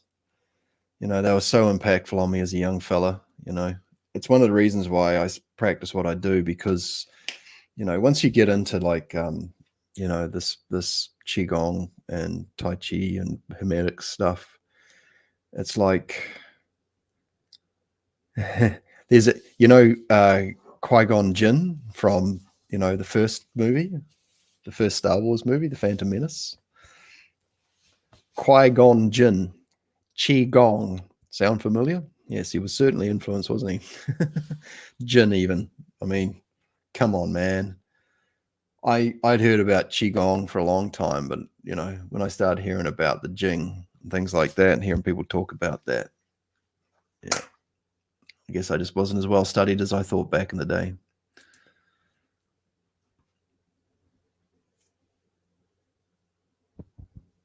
All right, here we go. Here's a question. How did you get into energy work? Was it from initiation into Hermetics, or do you just incorporate Barden's vital energy work to enhance your Reiki healing technique? Great question. Okay, so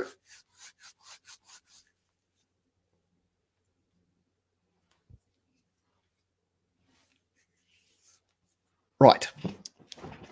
Here's my story in a nutshell. I've told it many times, but I get to practice bringing it down. I went in 2015. I went to a conference, a spiritual conference that was headed, the keynote speaker, it was a very small group.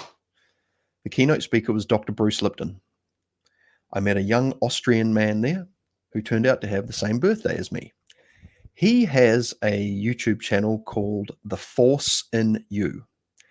He does things with a group of other men, young men and ladies, called Empty Force and Far Jin and telekinesis and all these types of interesting things. I met this guy. We went to this keynote speaker, Dr. Bruce Lipton. He squished his 6-hour lecture down to about 3 hours. We all walked out of there going, whoa. My friend who was there, she got a migraine. I was trying to help her, and everyone was trying to help her relax and that. No one could do it. This young Austrian dude comes over. He goes, I've got something. He puts his hands on her head or just above her head, and in about 10 seconds, migraine gone. She looks up and goes, how did you do that? And I was like going, huh. And I love talking about this because it reminds me. It's like talking about Indiana Jones, or, you know, when I had that epiphany with the guitar, you know, with music and wanting to study music and just become a musician somehow. I didn't know how I was going to do it. And so then what I did was I started learning about energy healing, and I found myself drawn to Western practices of energy healing, guys like Richard Gordon and Richard Bartlett and Eric Pearl and Bill Bankston. They spoke in a language that I understood, and eventually I got to Reiki. I met a lady through a strange set of circumstances. You know how it works. Yeah, interesting circumstances. And I went to this Reiki class, and I was the only dude, and it was a very supportive environment. And when you've got a supportive environment, you've got conditions or environmental preconditions set up that can lead to outcomes that might not otherwise come about if you're in an environment with a bunch of naysayers, or, you know, hostiles, or people who are just dismissive or scoffing, or, you know, just yeah, that's a load of crap. you know. And so I just started doing healing on people. I found these books and I read them. I found this one book, Quantum Touch by Richard Gordon. I read it and I couldn't figure any of it out. It didn't make any sense to me, but I just did what he said. And the first person I did a healing on, we had a pretty amazing outcome, actually. She had a knot in the back between her shoulder blades, and she was lying on her tummy. And I just okay, well, abracadabra, whatever it was. I just did the thing in the book, what the book said, and then she felt it move, and then it just moved out of her shoulder. And it just disappeared. It we flicked it out of her shoulder, just followed it out, chased it out. And I was like, what the what? And I looked at her, and she's a straight talker. She's not trying to butter me up or nothing, right? She's just like, dude. Because I'm like, are you sure? She's like, dude. And then someone else had a problem. It was a family member had a problem and a kink or weird thing in their shoulder blade for about a year and a half. And after a couple of minutes, it was almost gone. Then we did another session, and it was, I mean, really? What's going on here? Now, what the Barden work offers, it offers a little bit more understanding. So one of the reasons why Reiki is an exceptional exploration pathway for anyone wanting to get into, say, energy healing or energy work. The cool thing about being an energy healer is that you're going to have people show up, partners, because your clients or the people you're working on or working with are essentially training partners as well as being clients or patients or healies or whatever you want to call it. And so, but I mean, I floundered for years. I was just doing the thing and stuff was happening, and then things changed over time, and it's always been very interesting. It can be a bit, it's good to develop your other skills. I'll say that. It's good to develop things like clairvoyance and your clairsentience and, these types of things, because it adds to the experience for you as a practicer. Otherwise, you're just standing there just going, do you feel it? So, because I didn't feel it when I started doing it. I was getting outcomes, but I didn't feel anything. I was like, well, I don't need to feel anything for there to be positive outcomes. Something's going on. I figured out how to feel it later on, though, when I started exploring Qigong. That's another thing that really kicked the door open. So that's where Mark Rasmus came in, especially. But, initiation into Hermetics, I'm probably going to make a video on this soon, actually. I've talked about it in the other lives that I've done about, there's a lot of value because Reiki can help give you a set of, there's a structure to Reiki, the Asui Reiki system. And when you look at that through the lens of initiation into Hermetics, you can go, oh, you can sort of see what's going on. Some of the stuff, not so much. The symbols, that's a whole nother conversation. I want to make something that explains this well to the best of my knowledge, because I still don't fully understand some things in Reiki. I understand a lot more than what I did. And I might sound a bit pretentious in saying this, but I feel like I know a bit more than a lot of people on this topic, because I've got such a wide readership as far as, these energy healing modalities go. And because I've got I'm a hermeticist as well, it just fills things out. And I don't know too many Reiki practices who are hermeticists or have that attitude of wanting to know how things work. And I don't know too many hermeticists that are Reiki practices who understand that there's a structure. What are you doing? Essentially with Reiki, the precepts, which is probably one of the cornerstone sort of elements of the system of Asui Reiki, just for today, do not anger, do not worry, do not fear, be grateful, be honest in your work and true to yourself, and be kind to yourself and others. That they just sound like, well, they're nice, aren't they? That's a good thing. if I'm going to see a Reiki practicer, I want them to be not angry, and I don't want them to worry, and it'd be nice if they were grateful. No, at a very practical sense, these are conditioning, tuning forks for your astral body, and what we'd call in Hermetics, because you know, if you read the appendix or the addendum in section 3 or step 3 of the Barden system and initiation into Hermetics, he talks about, he talks about, forgive me, that was a bit stir my tea. He actually talks about, the importance of not passing on psychic influences and contaminants onto the people you're working on. Because when you're doing energy healing on people, in a lot of cases, you're setting up a two-way bridge. And Reiki doesn't talk about a lot of this stuff. It just says, just put your hands down, do the thing, and, be fine. It's like, but in Barden's book, he's like going, if you can feed them the energy directly out of the environment so that it doesn't pass through you first, that's a better way.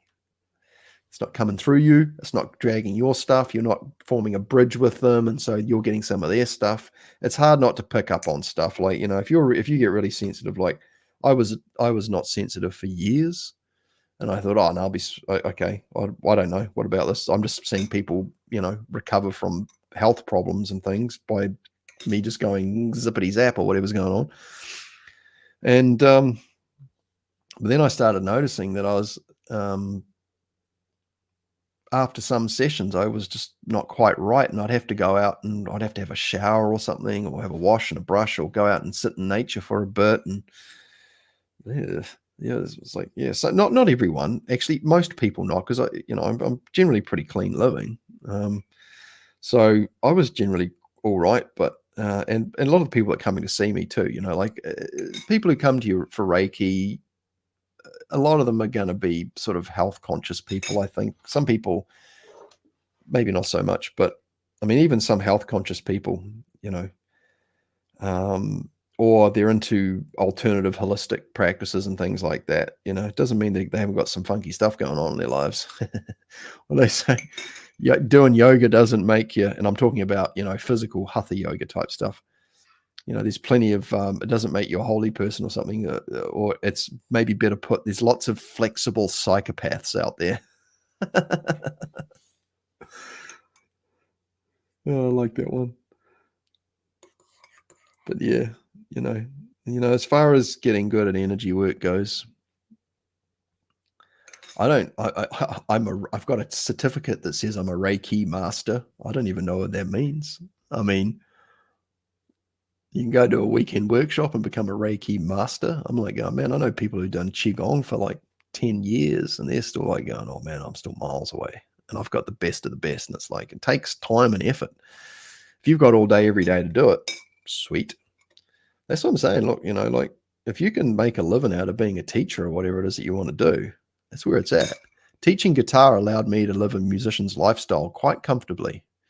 If I was a performing musician, that would have been a different story. Students are coming every week and I'm getting paid every week. And I was used to a regular income. Being a performing musician, well, that's a whole nother story. Same with clients, like I've got a mate who's a full-time Reiki teacher. Yeah, technically I am too. He's just got a lot more work. He does a lot more marketing. I'm trying to take a bit of a different angle doing YouTube, and I'm doing a couple other things too. But, he's treating, 3 to 4, maybe 5 people a day.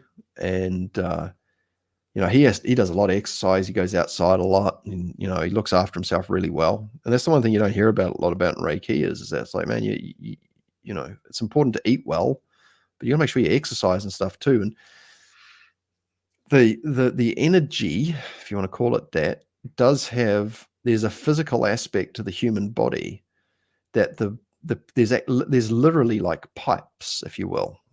Okay. There's a point where the energy manifests into the physical. There's energy and then there's physical.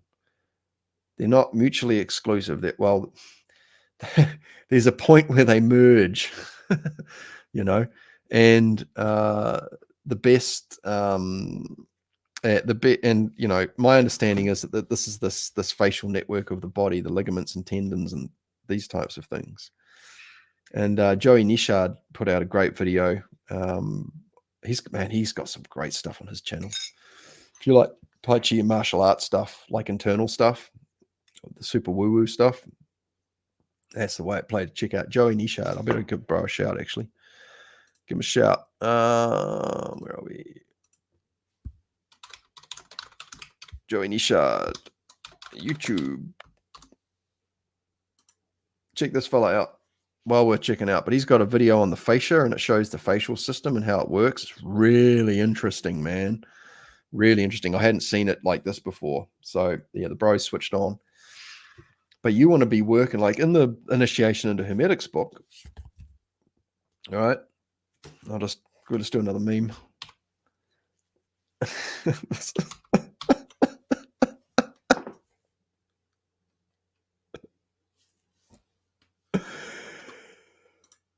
Oh, I'm so grateful for people who are creative with memes. Oh man, bless them all. Thank you so much. But yeah, the book says that you got to work the body, the soul, and the spirit, the mental, astral, physical, the vital, feeling, emotional / and then the mental body, whatever. These all three things need to be worked. Otherwise, you get lopsided. So you see, super spiritual people aren't working; they're just working on the mental body stuff, and they can become a bit ungrounded. People who are too physical have no or very little spiritual connection. Then there's a whole other conversation with the astral body, but we're refining and elevating the capacities and the functions that these things offer. And through development of things from the ground up. So you take existing things that you can relate to and connect with, like your sight and your hearing and your sense of smell and taste and touch and that. And then there's ways to take those things that you can already experience a little bit further. Right? And that's how we do it as hermeticists. We're scientists, right? So it's observable, it's objective, it's subjective to ourselves, so it's subjective. But that's where the Tai Chi comes in. So if you want to do objective metaphysics, but you're not up for manifesting stuff out of thin air, apports or just instant manifestation. I want an ice cream. Yum. There's ways to have shared experiences with people. Reiki is one of those things. Tai Chi is another one. When you can, imagine going down to the park and you're starting to float and bounce people and stuff. It's going to attract some attention. You might get some students like that. You probably, from what I've heard though, like I'm not in the Tai Chi communities. Apparently, it's pretty. There's some angry peeps in the Tai Chi community apparently, and I've talked to some of my friends and other teachers who are Tai Chi, from people being on the channel and that. They're like, oh, yeah, she's pretty rugged in the Tai Chi world and that. And I've seen some of the channels and things, and it's like, doesn't really make me want to get in there, but it doesn't really matter what you're in. Even when I was a guitar teacher, I had my trolls and my haters. You're never going to get away from that. It's just how you manage it. And you just don't have to go and hang out in those places if you don't want to. It's just something worth thinking about. But, you got to be prepared for the thing. And like I said, when I was talking about John Rappaport before, you got to put yourself out there. That's what I'm doing with here on YouTube. I'm putting myself out there. I'm associating myself with the best teachers I can find on the topics. Demonstrating my intellectual and verbal and experiential agility and, relaying my personal experience. I'm pretty straight up about, if I don't know something, I'll just say I won't, I won't comment, or I'll say, hey, leave that one with me. I figured that one out at a teacher. Honestly, I'd rather be sincere about it, and just be straight up. No, I don't know, but I will, or I can, I'll figure it out, because when you become a teacher, like when you're teaching kids and your job as a teacher, you got to have answers. And if you don't, you say, hey, I'll come back to you on that. Thank you. That's a great question. And, at some point you pretty much got most things nailed down. Like I wasn't a jazz muso, and I wasn't a super high performing like classical guitar music reader or anything like that. Those things just didn't interest me. There was enough of a market to serve just teaching, like, because seriously, teaching kids is awesome. Introducing kids at a young age, like 7 and 8. Seven's a good age to start at. Maybe 6. Anything earlier than that, and you'll soon find out, how important a vocab, dimensionally kids aren't up for it in a lot of cases. Now, I know there's a lot of phenomenal players that are like 5 and 4 years old. I've seen them, little Chinese kids and Korean kids who are just like, make me just, back in the day, I just go like, I'm not playing anymore. They've reincarnated with these skills or something, right? But, teaching keeps you honest, if you're honest with yourself. We got something in the chat here. What advice would you give someone on step 3, especially someone who's trying to reach the level at which they can achieve telepathy, healing of ailing people, and magnetizing of objects with energy? Cool. Good question.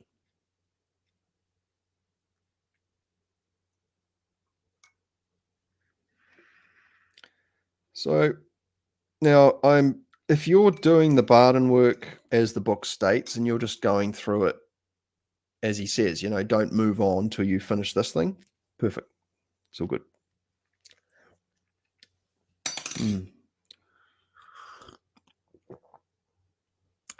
Just right. Could be a bit hotter. That's a nice cup of tea. Now, telepathy. I think I'm just going to add a bit of context to the answer that I'm going to give for this. Why? It's just how I am. So you'll get an answer, but I'll have to wander around just a little bit. So what happens is that I've noticed, and I get surprised by this sometimes, is that there are... Actually, I'll try again. Okay, so right now there is a big movement to outsource human potentials to machines. AI, internet, a lot to do with AI, pretty much. You don't have to, even a calculator, when you go to the supermarket and you give them cash and they have to think about it, they have to punch it into the machine because they don't have adding and subtracting skills or something like this. And so we have a diminishing of practical skills in a lot of cases. And there's a big push to get everyone sort of on the grid, so to speak. I mean, and here in New Zealand, anyone can search it. If you go into Google and search digital identification New Zealand, you'll find that there's a website already set up, ready to go. They're wanting to launch the digital ID very soon. Apparently the framework's all set up for July of this year, and they want nationwide inclusivity. They want everyone on the grid for this digital passport, right? So one thing I noticed, okay, getting back to your question, one thing I noticed is that if I use the word nature, I'll just say that. So in schools, we have a lot of blanket education models where, you have your common system. When I was teaching in schools, there was a lot of kids who would get pulled out of classes because they were falling behind in certain subjects. So they have to go to special classes, extra classes. It wasn't very nice for them because they felt like they were a bit behind or something. There was also a rise in the number of kids who had learning disabilities. Now, we could all speculate on that, what that could be attributed to, what's the reason for why. But my fun speculation was, apart from any kind of, I'm not going to go into it, but people in the chat will probably know what I'm talking about, people watching and that. My speculation was, as a metaphysical sense, is that, like, if you're trying to, look, seriously, I wouldn't send my kids to a public school if I had kids. No way.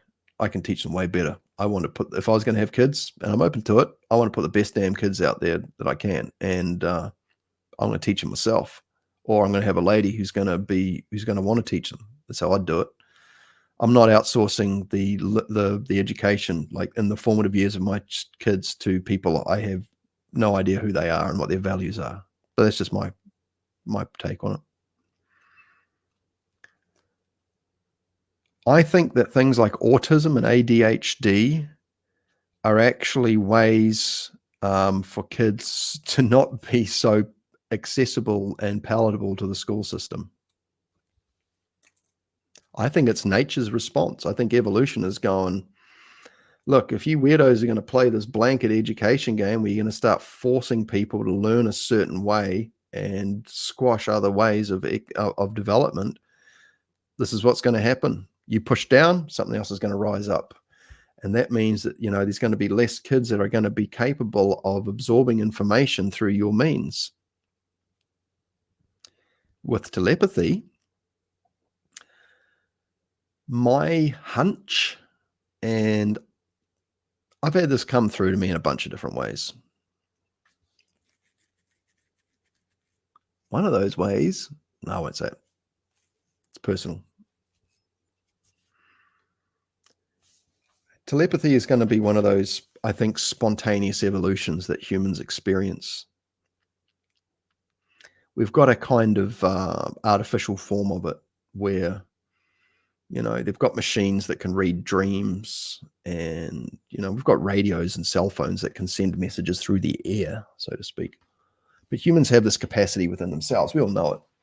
How many times have you thought about someone just randomly and then they call you? Right? What examples? I tell you what, have you guys got any personal experiences of telepathy that you'd like to share? Throw it in the chat. Just what you're comfortable sharing with. I think that telepathy is going to become more standard. People are just going to start having more experience because, like I said, as the machine pushes down, these other things rise up with equal measure in a sense. And I think that will be one of the first big things that we will experience en masse will be, and this is what I'm saying to you, like, seriously, if you're not already, and you're open to the idea that telepathy might be something that happens within our lifetime, that happens much more commonly and becomes more accepted, start training your mind, because you can train your mind so that it's not so easily accessible, and you're not just randomly spraying your thoughts out into the world for people who are sensitive to pick up.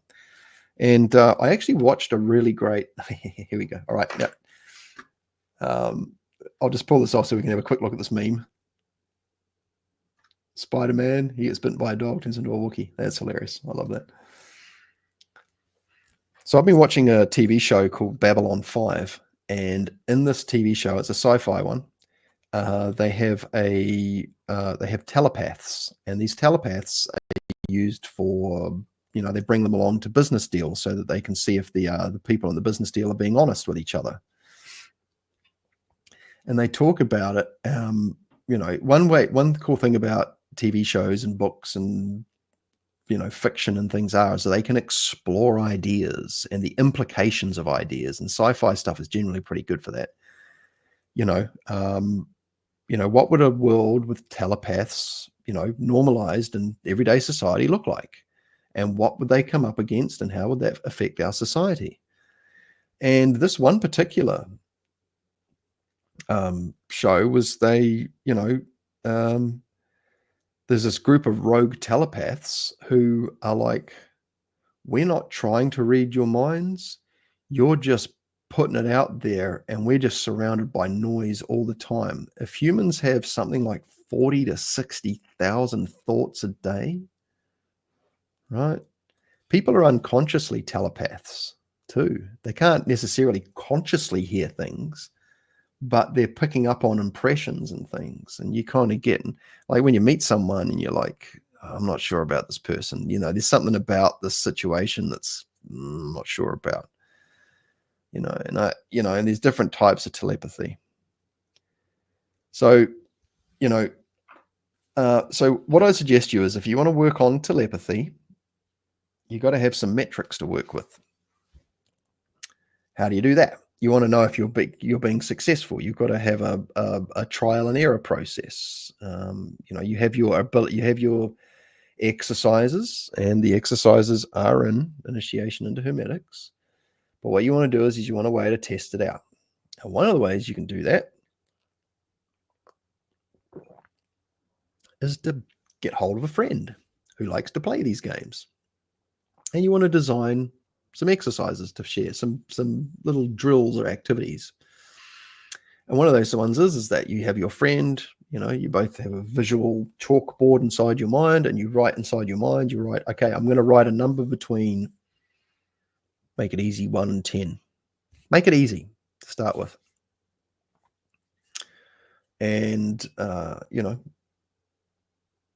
and they go, okay. And then you write down your answer, and they write down their thing. And then you go back and forth a few times. You can go, what you want to do is you want to get a reasonable block of data and then run through it. If you go 1 for 1, like what number am I thinking of? 9, wrong. Oh, okay. Because your decrease in confidence, or your any kind of, if you feel deflated while you're doing it, that will affect your performance, because there's an emotional response. You don't want emotions getting in the way. This is an activity and a function of the mental body. Pardon me. When we're talking about acoustic retrieval of data, we're training this one, right? And so we don't want to have noise from the other bodies contaminating the signal. We don't want noise. So, but yeah, you want to have some metrics for testing, some exercises to find out, how successful am I? Lots of, the other one is that you get a deck of cards, and your mate says, all right, which card am I holding? Now, if you go for the individual card, it's the Jack of Diamonds. That's a 1 in 52, man. That's a lot of putting a lot of pressure on. Make it easy for yourself. So here's how you make it easy for yourself. First of all, black and red, or black or red, because a standard playing deck has usually got, half black, half red, minus the jokers. Then, of course, so you've got 2 to choose from. So it's either, black or red. That's easy. And then you go through a deck, and you put it in your mind, and your friend looks at you or thinks about it, and da-da-da-da-da. Remember, they're writing it on the board, though, because you might be psychically connecting with the card. Maybe you're trying to connect with them. That's the thing. And so you want them to generate the thought that you're trying to pick up on. So maybe the cards, maybe not the cards. But yeah, if you get them to write something in, like unique shapes are good. Basic shapes, colors. Just pick simple things. Increase the complexity later. You want to experience success, because success fuels success. Success compounds success. Go for the low-hanging fruit on the tree. Make it so that you feel like you're getting somewhere. Because if you're banging your head on the wall and the wall's not breaking down, you're just going to give yourself a headache, and the wall's not broken down. It's probably not the best example. Don't go banging your head on the wall. You didn't hear that from me. Says the guy who says he's a healer. Banging your head on the wall doesn't really get you anywhere. Healing of ailing people. One thing I've come to sort of realize is that not everyone's supposed to be healed. And Barton says it in the book. I've had people come to me and get nothing. They can't get on the table, or we sit them in a chair and they get no outcome. They don't ask for a refund. I try to pack in value, because I realize that there's a good chance that they're not going to get the outcome that they want. And the least amount of expectation you put on it, the better. Your confidence has to be directly proportional to, what you can justifiably expect. You can't go making claims about things and then not deliver. People just won't come to you anymore. That's why my practice is tending to be more of a shamanic experience now, where people get on the table and they have a visual or a felt or some kind of experience, and then we all talk about it. And then it's more like a shamanic healing, psychic kind of experience. And I like that, like it's great if somebody has less of a sore shoulder than they had before, but they could go to the chiropractor or the physio and probably get a similar outcome. But to be fair, a lot of them like just come in, because it decreases pain.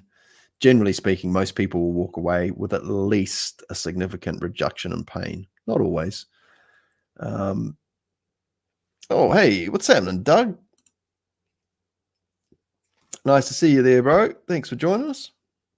Gee whiz, if anyone's in the States, man, it must be, I'm guessing on the East Coast, it must be like, what, like 4 or 5 o'clock in the morning or something?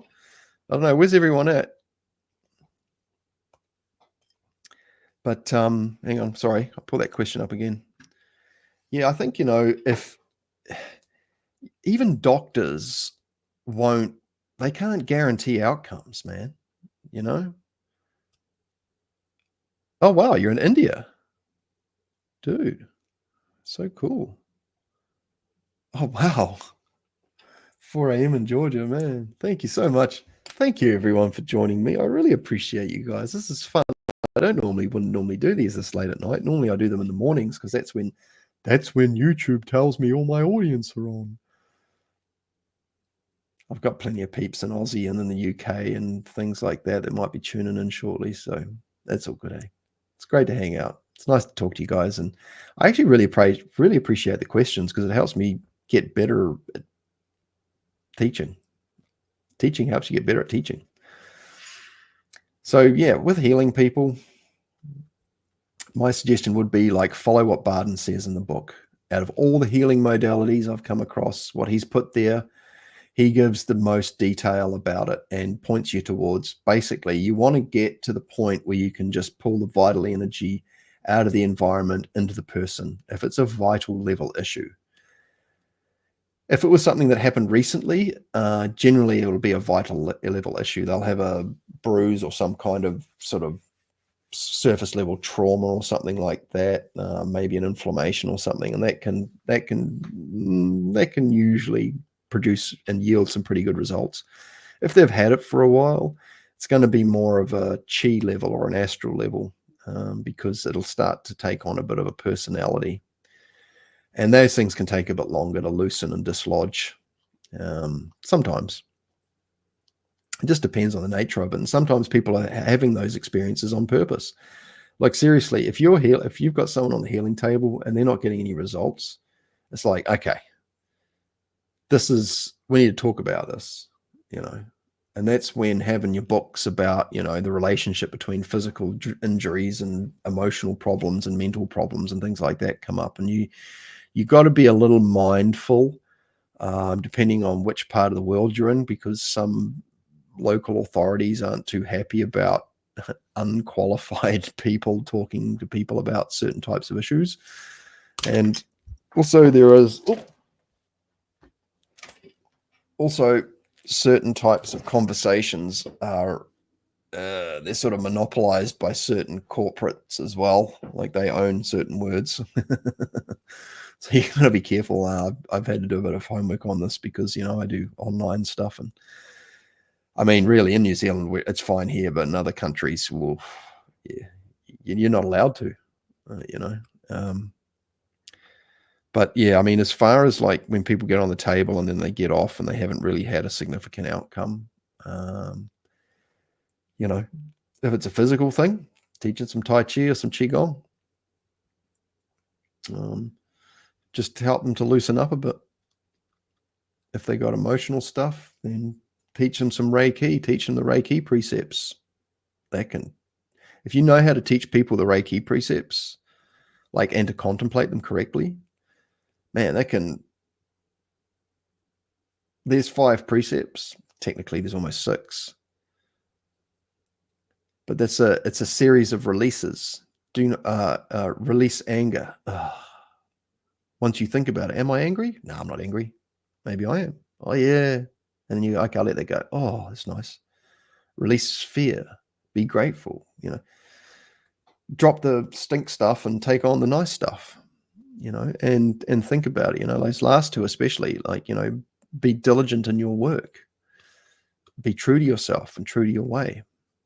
Those are quite good contemplations. They're translated, but more transliterated from Japanese. Magnetizing of objects with energy.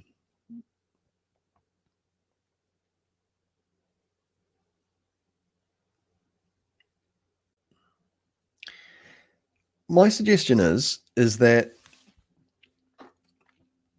you want to be able to experience contrast before and after, essentially.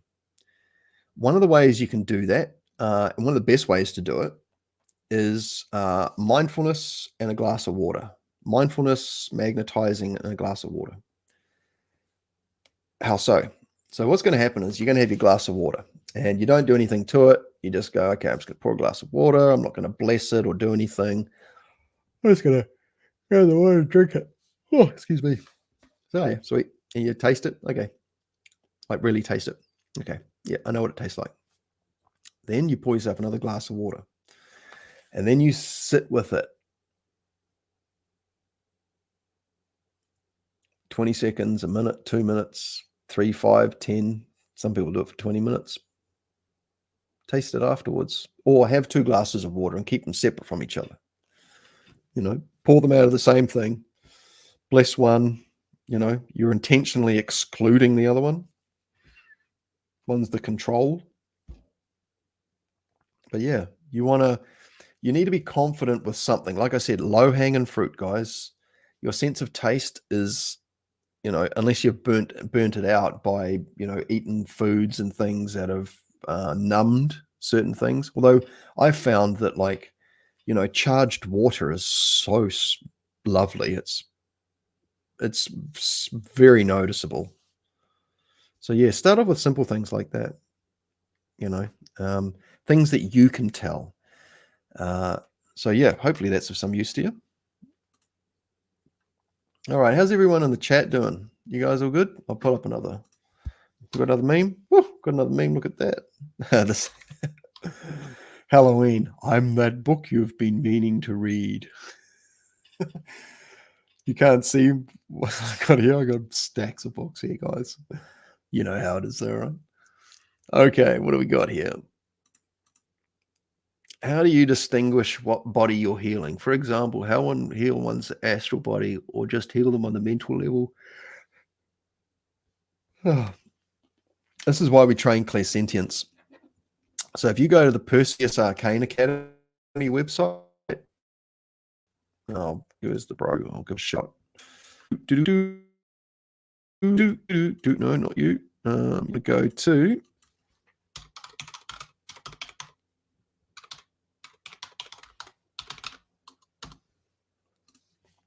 Perseus Arcane Academy. Hang on, I'll actually put the capitals in there to make it easier to read.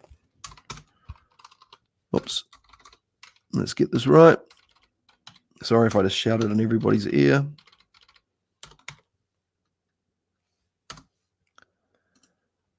PerseusArcaneAcademy.com. And if you go to their courses, look for the free courses, you'll see the course for the 3 transformations. The 3 transformations.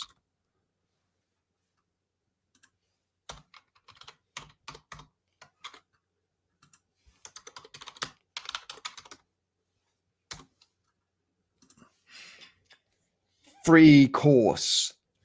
Free. It's free. Bob made this course. It's the first time I heard about this was from Mark Rasmus. This course, honestly, it deserves this particular exercise.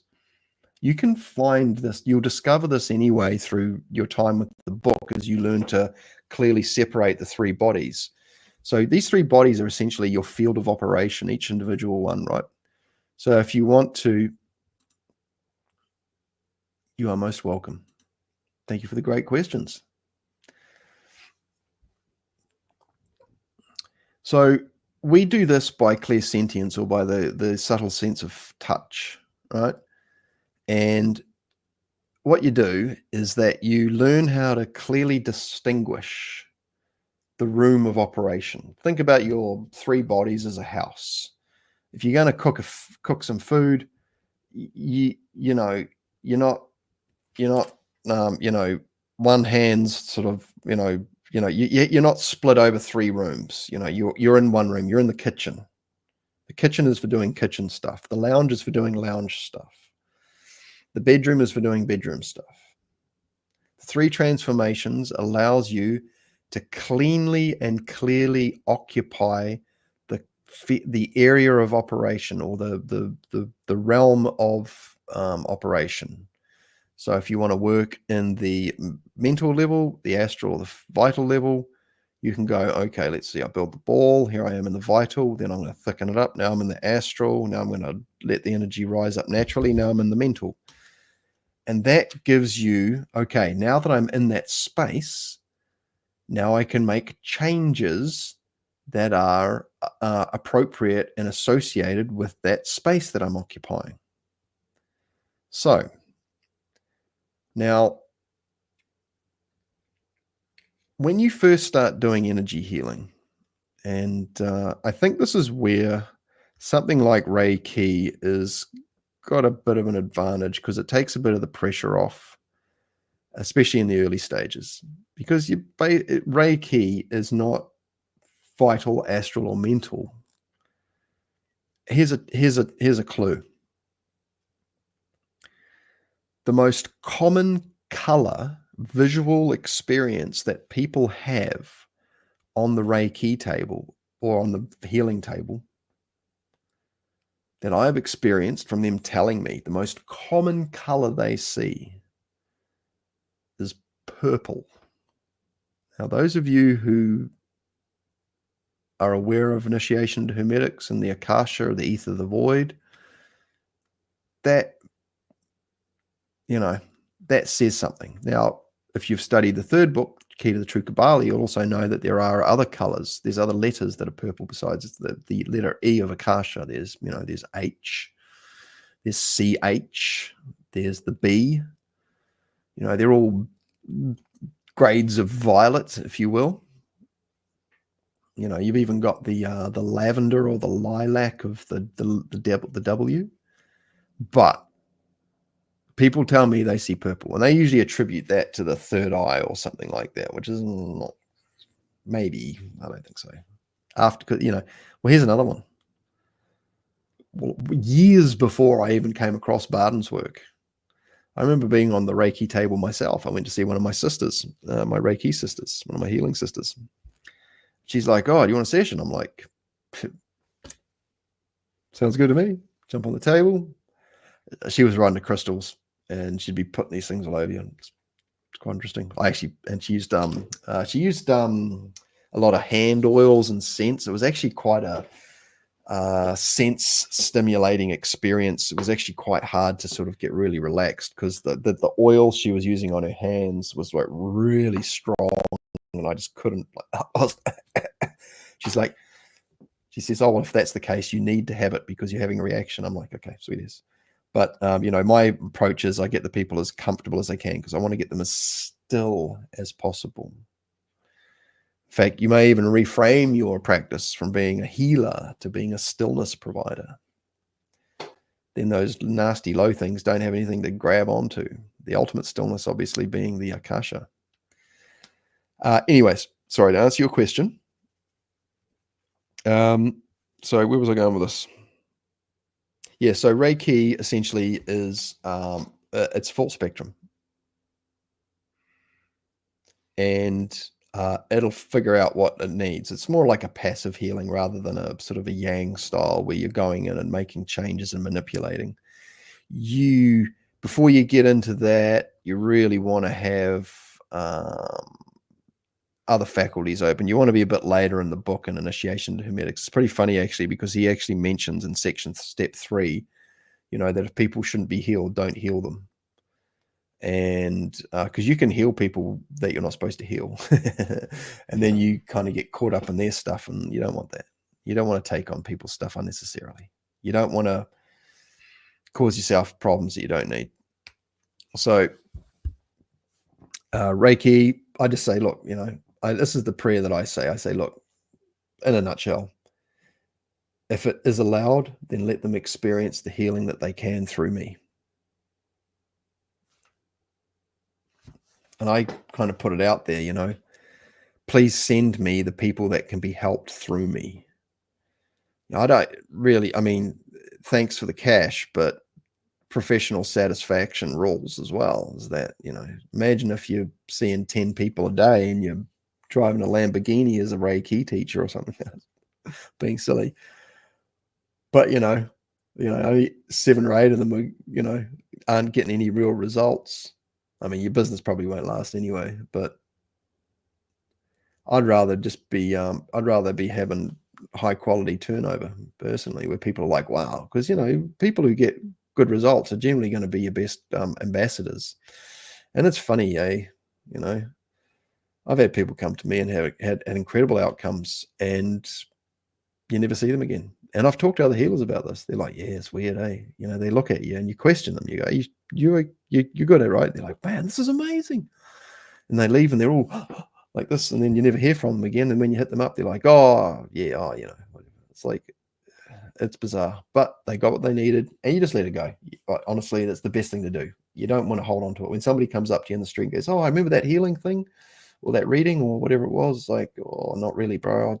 I work with a lot of people, and I don't want to remember. I don't want to hold on to that stuff. They came to me, we had they got the thing, and then, we created the experience, and that was that. But that 3 transformations exercise, because you'll feel it. So in Reiki, we have this thing called Byosen, Byosen, which is basically finding the hot spots on the body where your hands are going to hang out. So you're scanning the body and you feel a fluctuation. And the 3 transformations, you'll learn to build the ball, and that's how you build up clear sentience. And Byosen can take a bit of time to build up. And you want to be doing it. You got to do it regularly to really get a feeling for it. And sometimes standing up is not always the best way to do it either, because noise. You can get noise from your legs.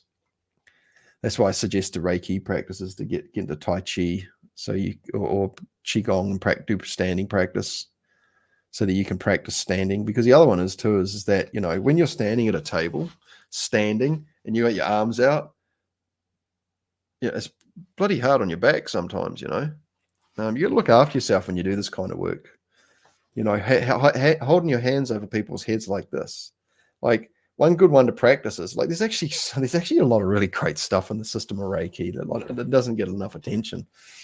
And one of those is this Gusho, which is basically like a prayer posture.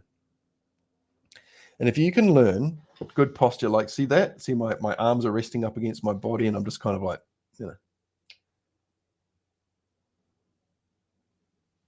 put a tennis ball here and just have them outside here from the body, not into and close, but just out here. So a tennis ball here, and maybe another tennis ball about here. A bit more. Just by the tip, these 2 top fingers by the tips of your nose. And just learn to sit there and learn to relax and learn the Tai Chi of the prayer position, essentially, or the standing Qigong, or, whatever you want to call it. You basically want to get comfortable holding some part of your body up for a long period of time and get good at that. And then you'll find that, because you don't want to be leaning on people when you've got them on the table either. You figure these things out as you go along, especially once you do a whole bunch of it. Because, there's things that you do that are far more conducive to these outcomes, these preferred outcomes that you're trying to provide. I mean, hey, as far as I know, no one ever gave Jesus a bad rating on for his healing, and we can only aspire to be as proficient as a master like Jesus.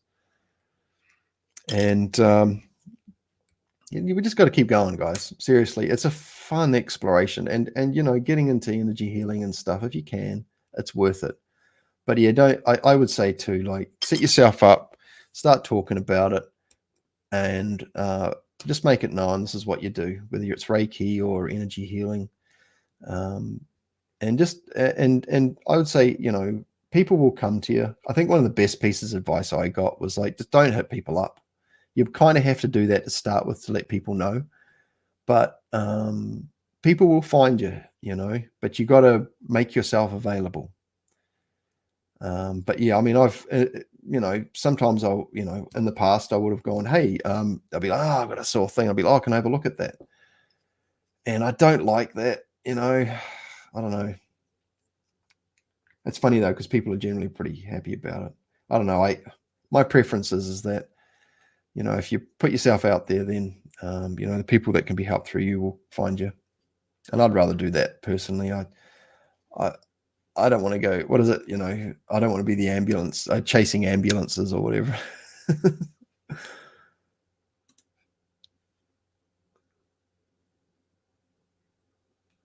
Oh, thank you so much, Omran. I appreciate that. Thank you. And thank you so much for joining us. And I'm glad you're enjoying the stuff that's coming out. It's getting close to the end of the year, guys. Oh, yeah, here we go. I'll put a new one up. Oh, this is great. We couldn't decide if you're guilty or not, so we're just going to burn the roof of your mouth. And so they're giving him a coffee. Oh, dear.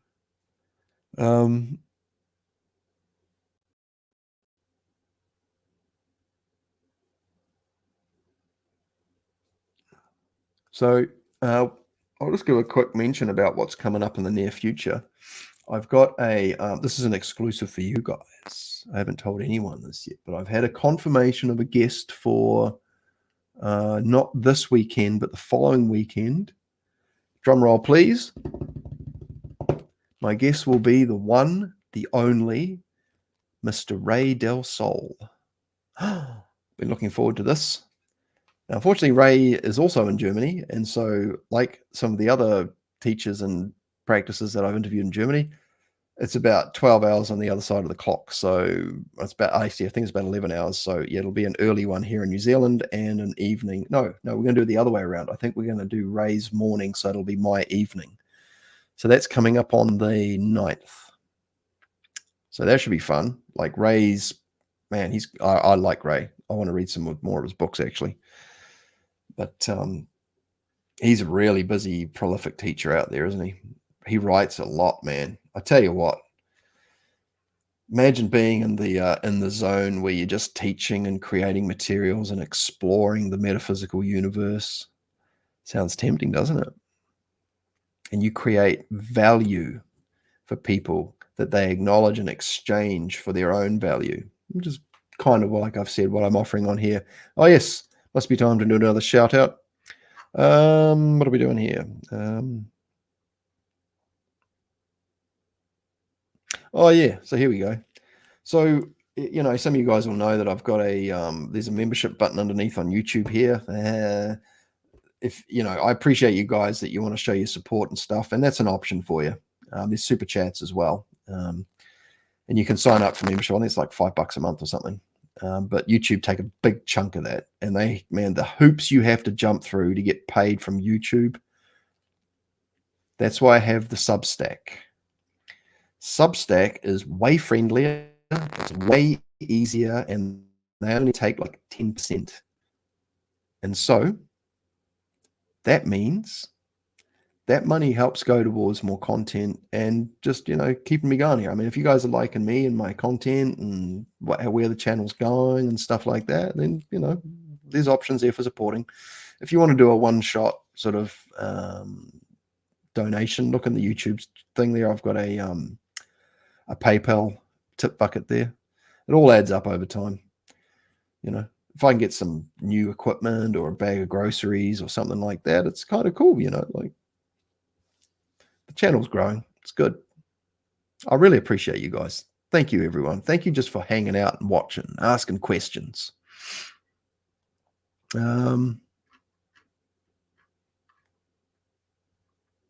And oh yeah, that's the Substack there. That's big and easy to read, isn't it? But even just jump on there and give me your email address. Give me your email address. Give me your email address. Yes, yes. You don't have to give me any money. Just give me your email address, and I'm not going to pass it on or anything.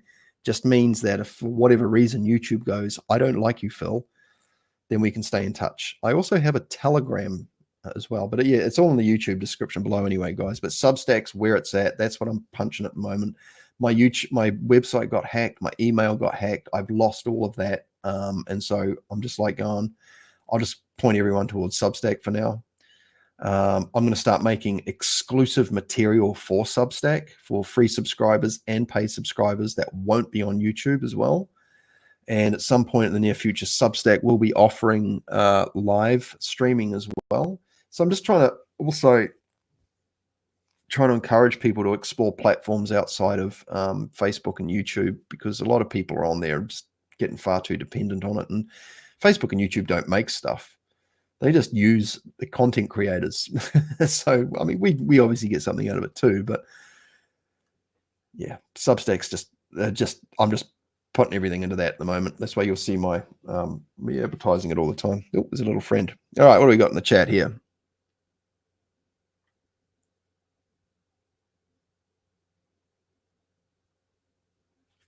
Okay, what do we got?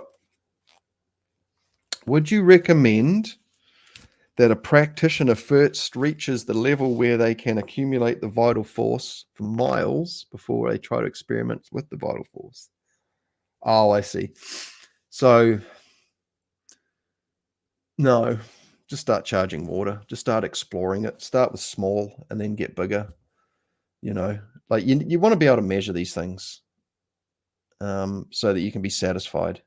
You know, think like the scientist, like the mechanic, like the engineering person, like Bob says. Bob's got a great attitude about it.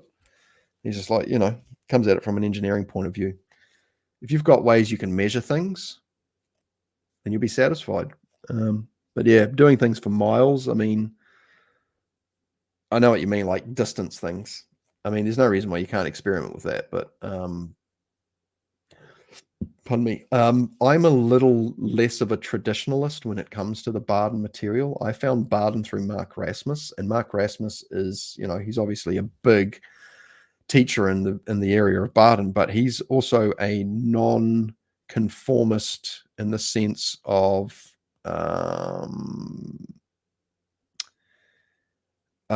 the way you approach it, and he has a good explanation for why he teaches it like that, and it appeals to me. And the way he explained it to me was very satisfying. And I've listened to a lot of the probably the teachers there. There's a select group of teachers out there that are real hardcore purist traditionalists, and I respect them very much so.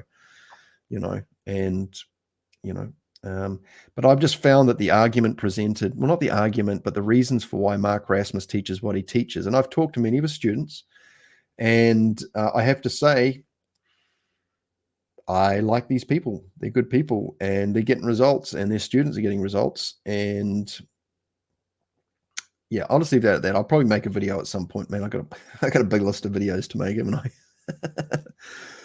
I? However you want to approach it, just do that. But I would say there's lots of ways to experiment with the vital force, and here's a good one. Impregnating a room with a wish, very potent. If you can condense that, like if you can put a chi bowl around you, like build a ball and then vital pour breathe it, and then build a ball around you, and then just condense, and then impregnate it with a it's a programmable medium essentially, and you can load it with an intention, like I want to be this, or if you're wanting things, I would make it personally about yourself. That's much more measurable. You'll notice the changes within yourself. That's what this whole thing's about. It's from the inside out in a lot of cases. You start with things that you can have a very deep personal relationship with. Years ago, I was sussed out by Ray Lol, but I guess he's generally a nice guy. I don't know what that means. Look, I tell you right now, I know a lot of the teachers, right? And they get a lot of emails, and there's a language barrier in a lot of cases too, where maybe English isn't strong on both sides. Oh,